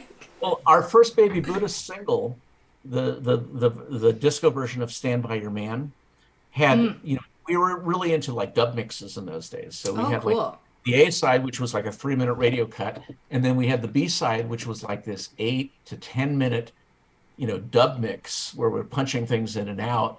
And we figured, that way DJs would buy 2 copies and they'd have one on one turntable and the other on the other turntable. They'd be able to cut back and forth and make their own dance mixes. Well, it didn't fit. We couldn't fit 8 minutes clearly on the B side. So we had the pressing plant do the B side at 33. No. And I'd say half the reviews were saying, what a shtick. They did the B side at double speed. Because they would play the A side. Right. They wouldn't change it. Flip it over and they played the B side at 45 and it sounded like it was all chipmunks. Yes. And they didn't realize that the A side was at 45 and the B side's at 33. So you the whole thing. Yep. Oh my gosh. That was pretty funny. And both those sides are at the correct speed on the album. They are labeled. Yeah. Well, they were on the same, you didn't have to change speeds on the LP. Oh, I see. Yeah, so the A side's on the A side and the B side's on the B side, and you don't have to change speeds. But so it's Stand By Your Man Part 1 and Part 2. Okay. The original title of the album, to get back to the recording business, the original title on Posh Boy was called Music for Teenage Sex. Oh, yes. Which was a parody because Brian Eno had just come out with music for films. Yes. And I think, that's not what people are using this for. No. So I thought we'd create an album that was in spirit an ambient album, but actually filled with raucous punk rock, electro punk, and we're calling it Music for Teenage Sex. And Posh Boy, of course, loved anything lurid. Right. And we had like this model who looked like she was underage, but she wasn't. So we crank it up to 2000 whatever when he's releasing the whole catalog on Spotify and right. And he's living in Europe. He's been a constant tax exile. Oh, there you go. Don't say that I've accused him of that because he's a very, very interesting character and a dear friend. But he was very worried about releasing it in Europe with the original cover and the original name. So the re-release is Music for Teenage Sex, spelled SECTS. Sex. Really? In Europe, that would be more of a concern than in the US? I'm surprised by that. Well, because it wasn't really being, people weren't buying it in the US because it was, but until I re-released it. So the re-release is Music for Teenage Sex. But that's actually a brilliant, title. I really like it. It's still a word. Yeah. Yeah. Mm-hmm. It's a homonym. And then we Photoshopped the girl out. Oh. So it's just like this bedroom. and there's a stereo in the back, and there's a lipstick on the bed. Oh, so it's like suggestive, like see yourself here. And a Walkman. Because on the cover, she was like sitting, she was meditating in the middle of the bed with the Walkman headphones on. And now she's gone. And it was, I mean, but the Walkman's still there. Robbie was saying it was kind of chilling. That, Ooh. But I mean, it was kind of in the spirit of like the Roxy Music covers, because there were a couple nude models on a Roxy Music album that were taken off.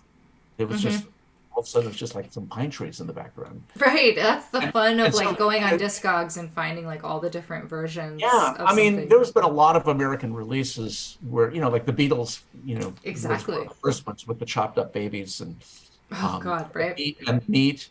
And then there was the Blind Faith album with the underage model, topless, and they completely changed that cover. Can't do that. Luckily, as a big fan of Clapton and Winwood, I bought the original album with the original cover before it was banned in the stores. Oh, again with the timing.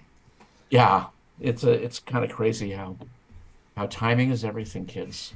That's what we're hearing. We keep learning that, and so you know, to get there, wherever there is you have to study up and practice. You have to have the talent, and you have to network like hell, because it's as much of who you know and who you end up meeting, whether it's intentional or luck.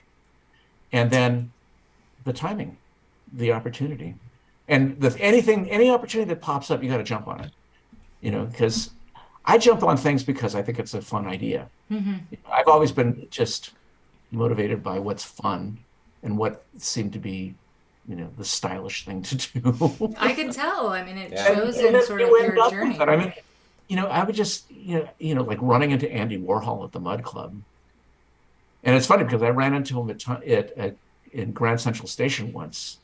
And, you know, we just kind of like, we rounded a pillar. And there I was face to face. I'm going, Andy. And he looked like I was going to like shoot him or something. Because he had been shot once. Yeah. You know why no one remembers that? Well, I didn't know people didn't remember that. Well, a lot of people didn't remember that for a long time. Oh, okay. Because it was the same day Robert Kennedy was shot. Oh. I know exactly what you mean. There was this... It was bumped to the second page. It wasn't talked about at the time, but then there was a lot of retrospectives about him after he passed, where it was then brought up again. And we actually went to an exhibit. It was in LA, the FBI actually. would do that. No. They would. I don't remember where it was, but some gallery we were at in LA that someone invited. They were like, "Oh, come." Oh yeah. And no, it was Mike Valenia's but I don't remember friend's wedding. What? No, we were at like an exhibit of his Polaroids, and it was that was actually that was at USC. Was it at USC? And we hopped in because it was like friends were getting married at USC, and we got bored, or we weren't invited to the reception or something, and we like went to this like side art like Polaroid Somebody knew exhibit that this was going on, and they were like, "Make sure you go to that." But that was where we got to see really up close, like crazy photos of his like scars and stuff from the surgeries and everything. Yeah, like the visceral like. I mean, that's basically what did him in. He died of spleen complication. Yeah, it was brutal looking. Which is a long range complication of when he was shot. Right, exactly. Yeah. Yeah, those photos are gruesome. I mean, the thing I don't know how he was walking around like that. Did you see the documentary, the Apple Plus documentary on Warhol? Velvet Underground? No, on Warhol. There's a separate one on Warhol? Yeah. Oh, we only saw the Velvet Underground one. What they did was they took quotes of Andy Warhol and they ran it through a speech synthesizer program to sound like Andy.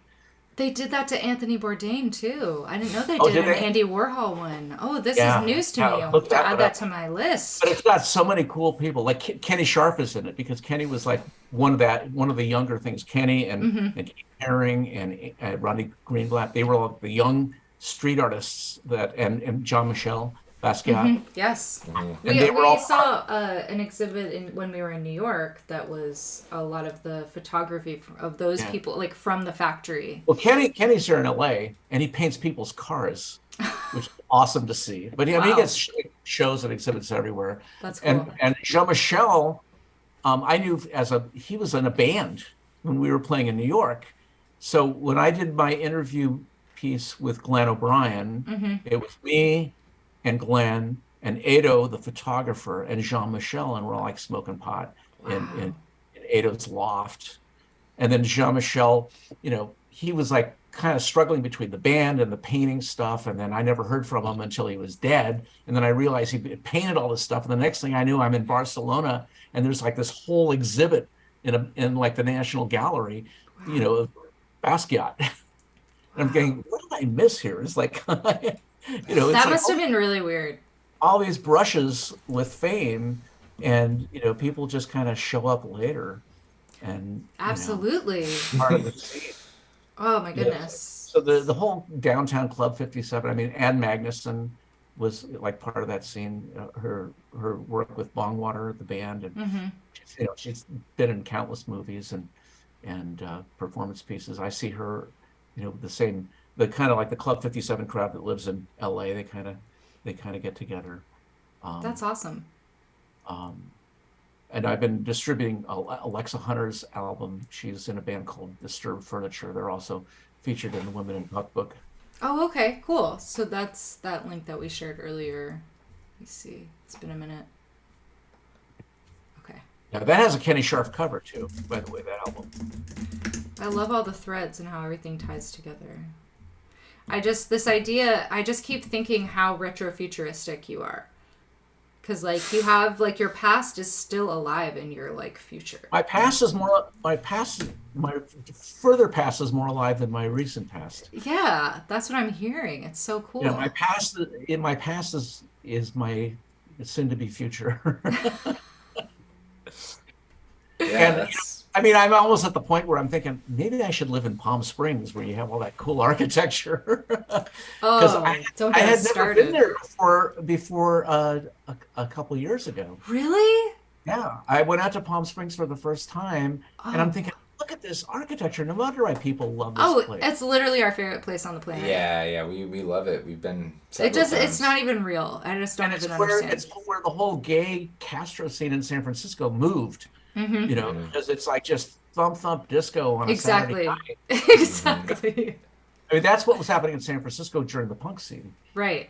And then when all the gay kids in the punk scene, survived the punk scene, then they went into the drag scene, and I went into a big reunion of that recently. I was just gonna say, there was like these like visions coming to me when you were talking about like New York in the 80s, and I was thinking like the downtown drag scene was happening at the same time. Oh yeah. I mean, San Francisco, of course. Exactly.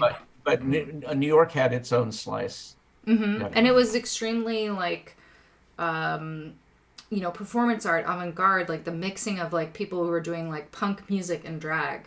Oh yeah. Well, I mean, downtown New York, with that part of that scene, I mean, Trey Sabatelli, he was like one of the drummers with Baby Buddha in San Francisco, but he was like a close friend. Him and some of the bands he played with when we were living in New York, and he was dating this girl that seemed to be dating everybody on the way to getting a recording contract, and it turned out it was Madonna. I was gonna say, this has to be Madonna. Yeah. So and. They recently canned her biopic, I heard. Oh, I'm sure. She's doing that world tour. She's going to do the world tour instead. Yeah. I don't know. I'm hoping it's not too awkward. Who knows? I'm not going to say depressing, but... No idea what we're in for. She was a go-getter, man. She was a real go-getter. Yeah, that's what I hear. I mean, I remember seeing her first band, was it the Breakfast Club? I'm thinking that was, before the name was used for the movie. She was in a band called the Breakfast Club, playing at some loft party, and it was abysmal. Oh my God. I'm not surprised. But Mark Kamens, who was at Antilles Island, was, I remember he was a big fan of Los Microwaves, and then he was really trying to get us signed to Antilles and distributed by Island. And he was looking at 3 bands. It was us, there was the Plastics from Japan, and there was Our Daughter's Wedding. And all 3 of us were up for this slot to be signed by Antilles, distributed by Island. And we're thinking, okay, this is going to be it. Turned out they chose the Plastics.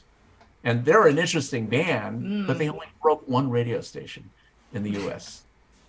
And so Mark basically, got it's all a crapshoot. reshuffled, but then he said, I found this great female artist. And we got the single that I produced for the dance clubs, and it was Madonna. And I'm going, oh, you mean that horrible singer from that band? And so he gets her first, and she hits the dance scene running. Wow. And that never looked back. So Mark, did really well. Him and Seymour Stein from Sire Records. And then Howie Klein was involved in that, and he basically started working with Sire just about the time Book of Love got signed. And Book of Love was a band called Head Cheese. They were a girl art band in Philadelphia. They were at the Philadelphia College of Art, and they had opened for Los Microwaves and asked me to produce their single. So I produced the first single, and then they went through a reconfiguration and had me produce a track on a compilation album called I'd Rather Be in Philadelphia. And it was the first track by Book of Love when they were still kind of like a punky garage band. And then I kind of like left New York, and one of the members of the band knew Ivan, who was producer, and they said, oh, you should be doing dance music for the gay clubs. And that's where the Book of Love that we know of today came out. So they've gone through a couple of reunions. They consider themselves a synth, I guess a synth wave dance band. But I remember back when they were borrowing my synthesizers. Wow, that's cool. And we were sharing it. We were sharing a rehearsal space at the music building. God, I remember. Oh God, we had our equipment insured because we were touring a lot, and that studio got broken into, and it was like, okay, new gear.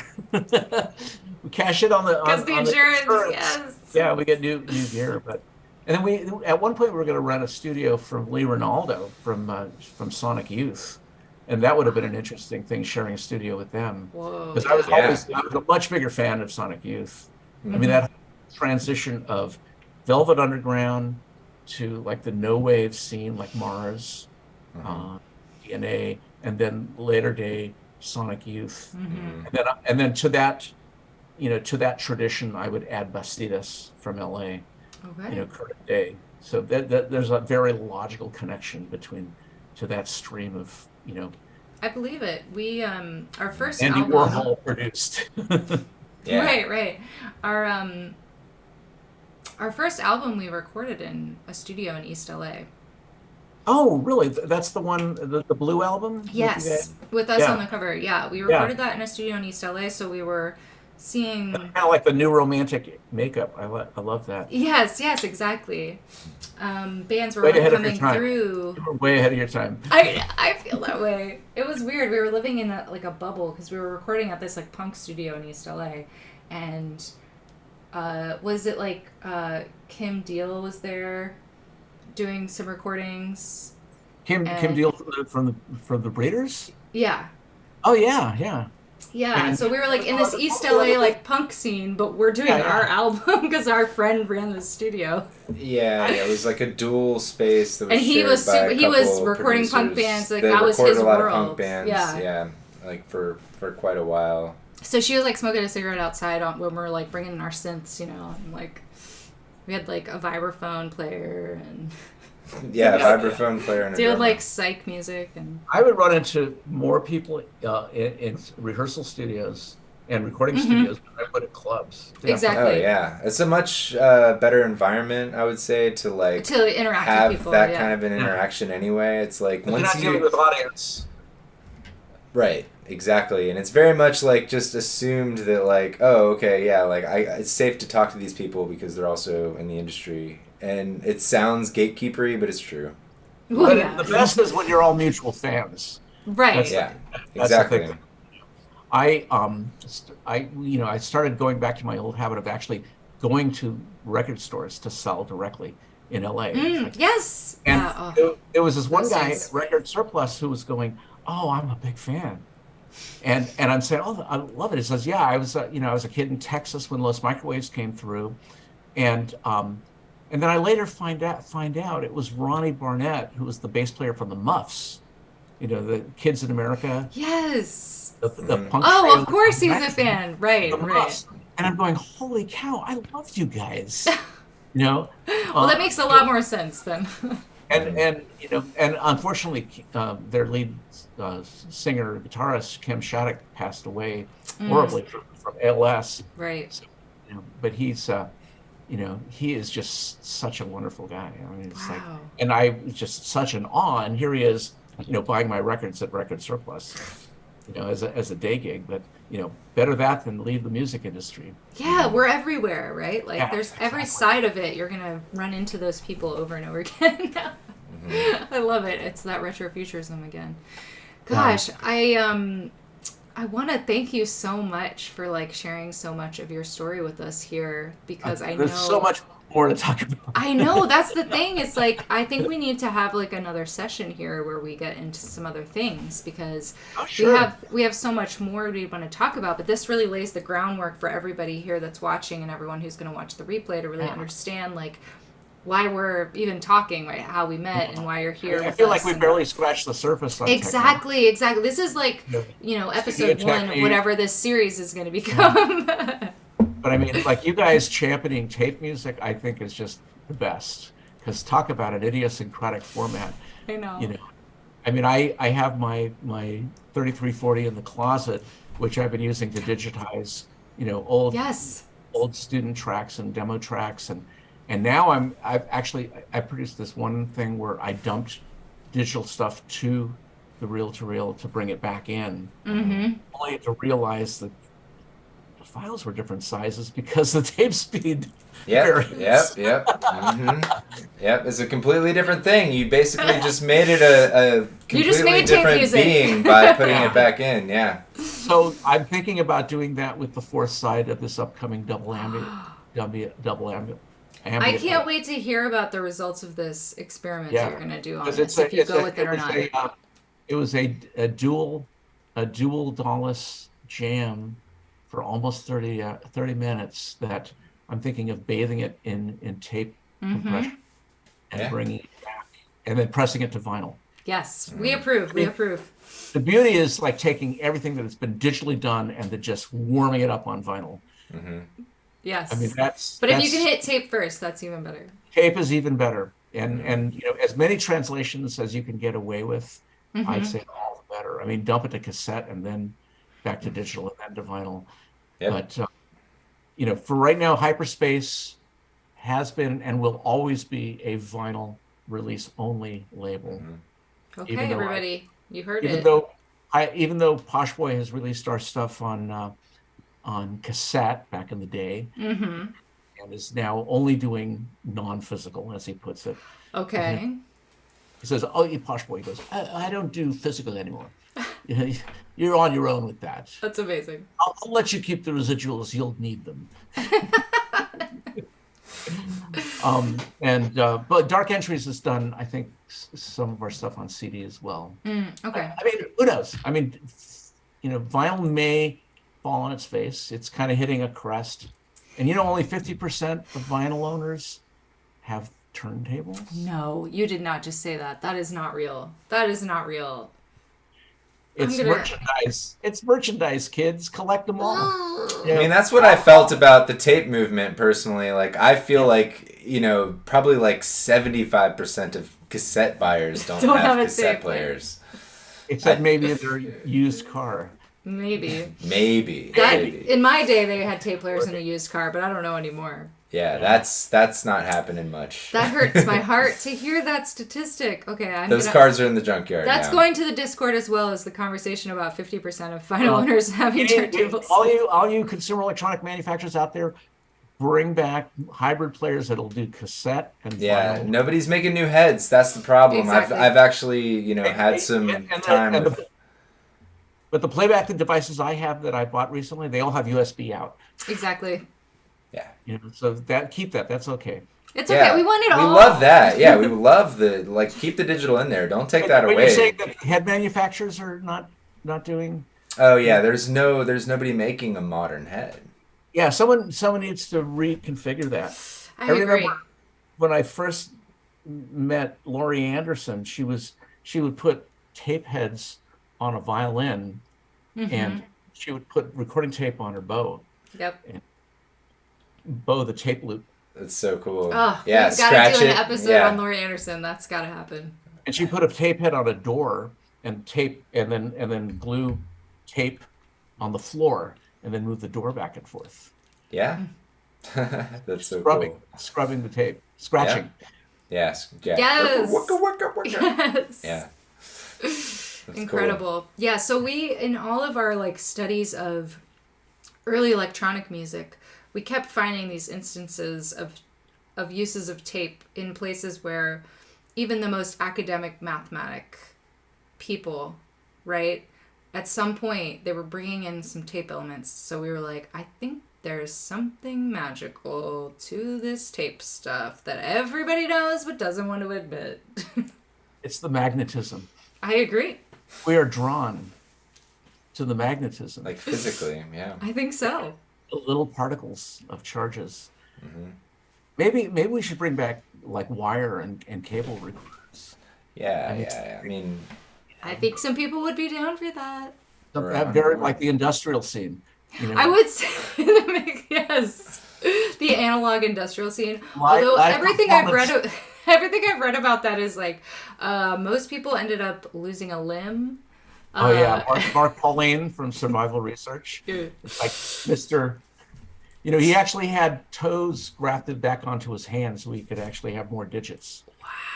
He had to cannibalize his toes. I can't. So he could actually, but I mean, I would go to those early SRO, survival research shows in San Francisco, and I'm thinking, holy shit, this shit is dangerous. I mean, he's like launching like neon tubes into brick walls under the Bay Bridge, and just things on fire on stages, and just sparks of metal going everywhere. I'm going, it's that bleeding edge we talked about. This is dangerous stuff. The real bleeding edge of electronic music is extremely dangerous. Yeah. Well, art is supposed to be dangerous. There it is. That's what they say. I love it. Oh, that's such a good place to end this conversation that could never end. Keep it dangerous. Yes, keep it dangerous, everyone. Okay, I want to see. I'm gonna make sure if anybody had any specific questions, I don't want to miss them, but we're gonna Q&A. Quick Q&A. Pretty much come to the end here of this conversation, but I think there's just a lot of agreement going on.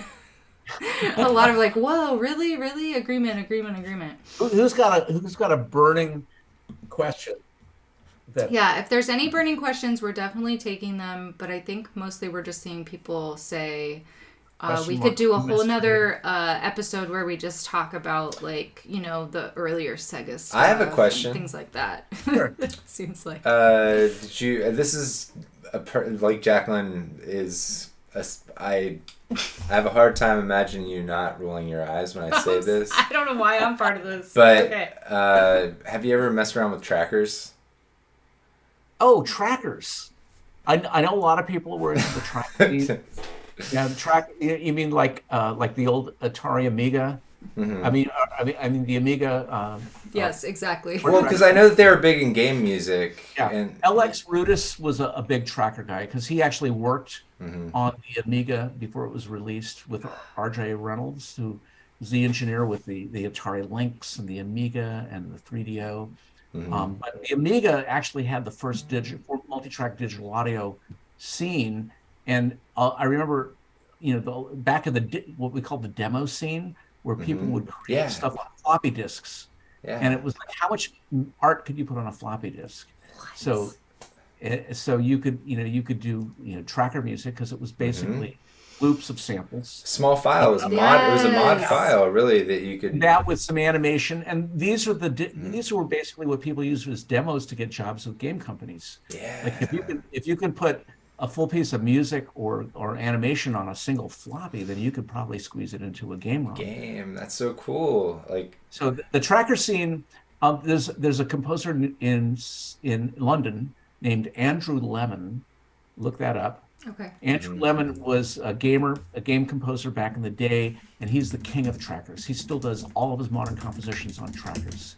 And sometimes he uses virtual trackers, like, software plugin trackers, or the original thing. He did he was king of like Commodore 64 compositions, so I mean, which is not really sampling, but you had to use MIDI loops you were tracking with MIDI and with 8-bit synthesizers, because to do MIDI on a Commodore, it had to be loops, but it was loops of MIDI, not just loops of samples, loops of MIDI to drive an external synthesizer. But it had a 3-voice PCM chip, a 3-voice PSG chip. The PSG was a digital 8-bit synthesizer. Oh, cool. I have a Electron SID station back there, which is the SID chip. That's right. Yeah, it was a SID chip. SID 6581. Right, the SIDs of the Commodore, and I have the Messiah cartridge, which allows you to address the SID chip on a Commodore, which I still have in my original Commodore, and you could address it via MIDI, which is why when I was the Mega Drive Rex using the 2 steps, I had one driving a Commodore SID chip using the Messiah, and the other one controlling a 16-bit Genesis driving the Genesis tool. So I had 8-bit Commodore on one keyboard and 16-bit Genesis on the other, playing live at the game conference. Wow. Oh, the other guy that you got to know about is 8-bit Weapon. Do you know about those guys? 8-bit Weapon. It's a guy, Seth Sternberg, and his gorgeous wife, who goes by the name of Compute Her. So Seth had a band it was a 2-piece band, typically, called 8-bit Weapon. It's all chiptune music. It's like live Commodores and live Game Boys, and then from 2001. Okay, yes. Yeah, and his wife, what's her name? She's just gorgeous, very model-esque. But she knows her shit, man. She knows her way around a SID chip editor, and she was performing live before they met as Compute Her. That's what she was called, Compute Her. Okay, yeah, I see all that now. Yeah. And she has a lot of her own good music that's really good. They've been really fun to play with. We did a game audio party at the Game Developer Conference with 8-bit Weapon, David Microwave, and a Boston band called Freeze Pop, which they did all their music using the Yamaha QY 20, the little portable. I know. I've been looking at them lately. Yeah, I know exactly what you're talking about. QY 70. It was like Yamaha had a whole line of like these single box portable with GX right. MIDI. Yeah, I mean, I was at Yamaha for 2.5 years, and I was basically in the XG lab. Or XG. Sorry, that's all that same period. That was Yamaha's Me Too answer to extendable MIDI spec. But we can start with that next time, because there you go. My days at Yamaha, that definitely plunged me into the technology. Did you ever get any time, like lecture time, FaceTime with Chowning? He lectured. I was at a Seamus conference, the Society for Electroacoustic Music, at UT one year. I think I was already on staff at Sega, and a composer, Thomas Miley. We both went to the conference because he had a piece that was being played at the conference, and Chowning was like the keynote. Cool. All things FM. Yeah. Yes, of course. I mean, it was developed at Cinemat, which is the Center for New Music and Audio Technologies at, no, not Cinemat. Cinemat's at Berkeley. Karma, Center for Audio Research and Music at Stanford. So Chowning was at Karma at Stanford, and Yamaha just dumped all this money and said, okay, develop the technology, we own it, but the school gets this beautiful lab. Of course. Amazing. Charlie, it all comes back to academia, and corporate money going into academia, and that's where the good stuff gets researched, and that's where we as students pick up on it, and then we go out and subvert it.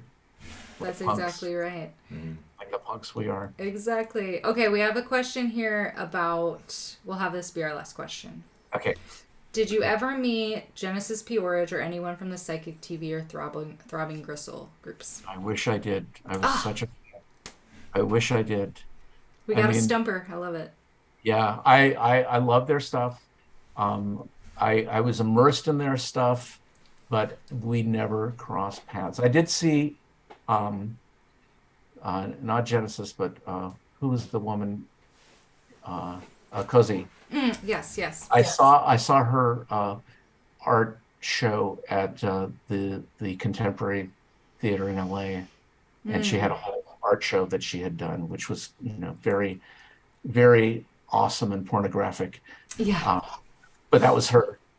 Yeah. But I never got to see them live, which I regretted because they were in and out of New York when I was there, and I have most of their stuff either on vinyl or bootleg cassettes. Actually, I think I bought a recent re-release on high quality vinyl. But and mourned Genesis passing.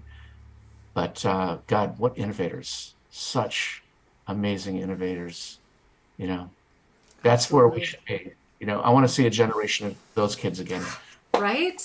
Yeah. I know. I think about that too. So they're that out there. thread go? That thread needs to come back around. Yeah, they'll happen. Them and more Sonic Youth stuff. Keep it dangerous. Yeah, danger. That's what we said. I love that. That's a good tie-in. Okay, well, stay tuned for Volume 2. Yes, thank you so much. This was amazing. I know, obviously, everyone is so excited to. One of these days, I'd love to meet you guys if you ever come out to LA soon, or other random cities that we make. Exactly. We'll keep in touch for sure, because this is just the beginning of our synth friendship, obviously. Yeah, it's awesome. And this is a great series. I think keep the recordings because somebody is going to syndicate the whole thing. And you're gonna be you'll be cable TV stars or streaming stars. I'm serious. LA is a voracious monster for content. That's so true. And the more niche content, the better. That's a really good point. Your guys are already retro vintage. So once the retro vintage becomes retro vintage station on Netflix, you guys will have just the content. Plug us right in. Just build up the episodes. That's what I say. Amazing. Well, thank you for the encouragement. I love it. Well, Absolutely. We miss LA, so we'll be there soon, I'm sure, and we'll let you know when we come through. And interestingly enough, the area that we were thinking about moving to before we actually moved back to the East Coast to help out some family and things was your area, Culver City. Yeah, Culver City. We were Venice, more Pasadena kids, and we were we want to be over there. West side at least, yeah. Well, it's called Silicon Beach. The whole Playa Vista area, but everybody's here. Netflix and Microsoft and Yahoo and YouTube, and it's crazy. And of course, it's made the housing market. Property values are skyrocketing. Houses all around me are being torn down and rebuilt, and I mean, I can't afford to leave because I'll never be able to afford to buy something here. Exactly. I can definitely make a big pile of money if I sell out now. And then just float. And just go somewhere, yeah. Yeah. There's a whole world out there, but my dream is to be an orbital hotel lounge singer. To be in an orbital hotel that. Well, I guess I'll be opening for you. Awesome. You can sit in any time. Just my dream, also amazing. Yeah, I'll just be up there, tinkling the ivories in reduced G. Yes. Rotating like in 2001. That's literally when we do our streams on here when it's music, we say that we bring everybody up to this space donut. It's the space station, right? And then from there we leave based on what our trip is going to be. If you hear something that sounds like dial-up internet, that's me, just kind of floating through, coming in. Right. Exactly. Well, it's so great to actually meet you guys in the virtual flesh here. In the virtual stream. Exactly. Thank you so much for your time and being able to join us here. And Thanks we will have the replay up tomorrow, and we'll be able to share it with you there. Awesome. And we'll see you in the internet. Excellent. Excellent. See you around. And in the meantime, I'll send you a package of recent releases. We would be so honored. Or vinyl. We can't wait. We'll do some exchanging. We'll figure this out. I think I have your address somewhere. If not, I'll message you. Okay. Yeah, sounds absolutely. Good. Yeah. Okay. All right. See you guys soon. See ya. All right. Bye. Take it easy. Oh, what an amazing conversation that was. I'm literally like, my head is just spinning. And I'm sure you all feel the same way because I know how chatty you normally are. And this was probably like the quietest stream we've done because we were all just like, what? What? Because we figured out that Javelosa's like the Bacon of... Kevin Bacon! He's like the Kevin Bacon of electronic music. Exactly. And well, I kind of had that idea, honestly, because, you know, like we know... his internet Yeah, presence. it's not like we just talked to him yesterday and brought him on. Him. Yeah, like but we've talked to him in conversation, over the years, I was just, my brain was just like making all these connections and I'm just like... It's too many matrices. I know you all were feeling it too. So yeah. Thank you for being here and just like hanging out with us while we all freaked out. Yeah, I think we're going to have David on again in the future as our Synth Friends universe grows and we start doing... skydiving episodes where we interview people while we're in midair. While he encourages Augustus for his first I know, like I got somebody who's gonna get him to jump out of an airplane with me. Oh, I'm so glad. And I felt like I couldn't really like shout people out in real time like I normally do because we were just so engrossed. But thank you all for being here and contributing and just being down for this conversation. Darukan, I loved your question. Yes, Obama's Weed Man. Thought that was a great conversation. Amazing. Crawlspace, welcome back. Got here late. Been quite good show. Oh, awesome. Okay. We love it. We're so glad you all were able to join us for another Synth Friends hang. Finally get to attend a pod live. Yay, almost over. Boo. Exactly. Make mistakes. So 6 p.m. Eastern time is generally like when we do these. Almost always. But, somebody who might be... over in Europe, or we might start that stream earlier for them. Yeah. Or who knows? It's There's all all over, kinds of reasons. It's all over the place. But like 99% of the time it's 6 p.m. Eastern. And I know that can be, everybody's got their different situations, so that's good or bad for everybody. So, we try to get the replay out as soon as possible. But being here live for the conversation, I feel the difference. I don't know about you. Absolutely. Yeah. It's pretty fun. It's pretty fun to be here live and to be able to play with the conversation in real time like the improvisers that we all are. Yes. Is pretty awesome. So that's our favorite thing about Synth Friends and doing this live on here, on our favorite platform, Twitch. I'm trying to think if there's anything I need to say. Probably just that we're in our last few days of our half-off sale in our shop. I can't remember if that came through. Oh, are we? Is there a command for that, or does it just come through? I think it just comes through. Anyway, if you go to our shop, our digital music is half off this month, so that's going to end at the end of the month, so just pay attention to that. And then we have a pretty intense poll going on the Discord for movie night this week. Last I checked, it was at a tie. Typical. Let's see where we're at now. Yep, we're still at a tie. You guys love these ties. I can't handle it. I thought we all agreed we were going to watch the 27th day, but the tie is real. Another tie. It happens every time. It doesn't matter if I put 2 movies, 6 movies. You guys are going to tie it every time. So we need to work this out as a family and get to the bottom of this to figure out why we can't make decisions. But at the end of the day, Augustus is our vice president. So I'm the tiebreaker. Tiebreaker right here. He's the one who... so suck up to me if you want your movie decided upon. He's the one who makes the file possible for us to watch, so he gets to break the tie every time.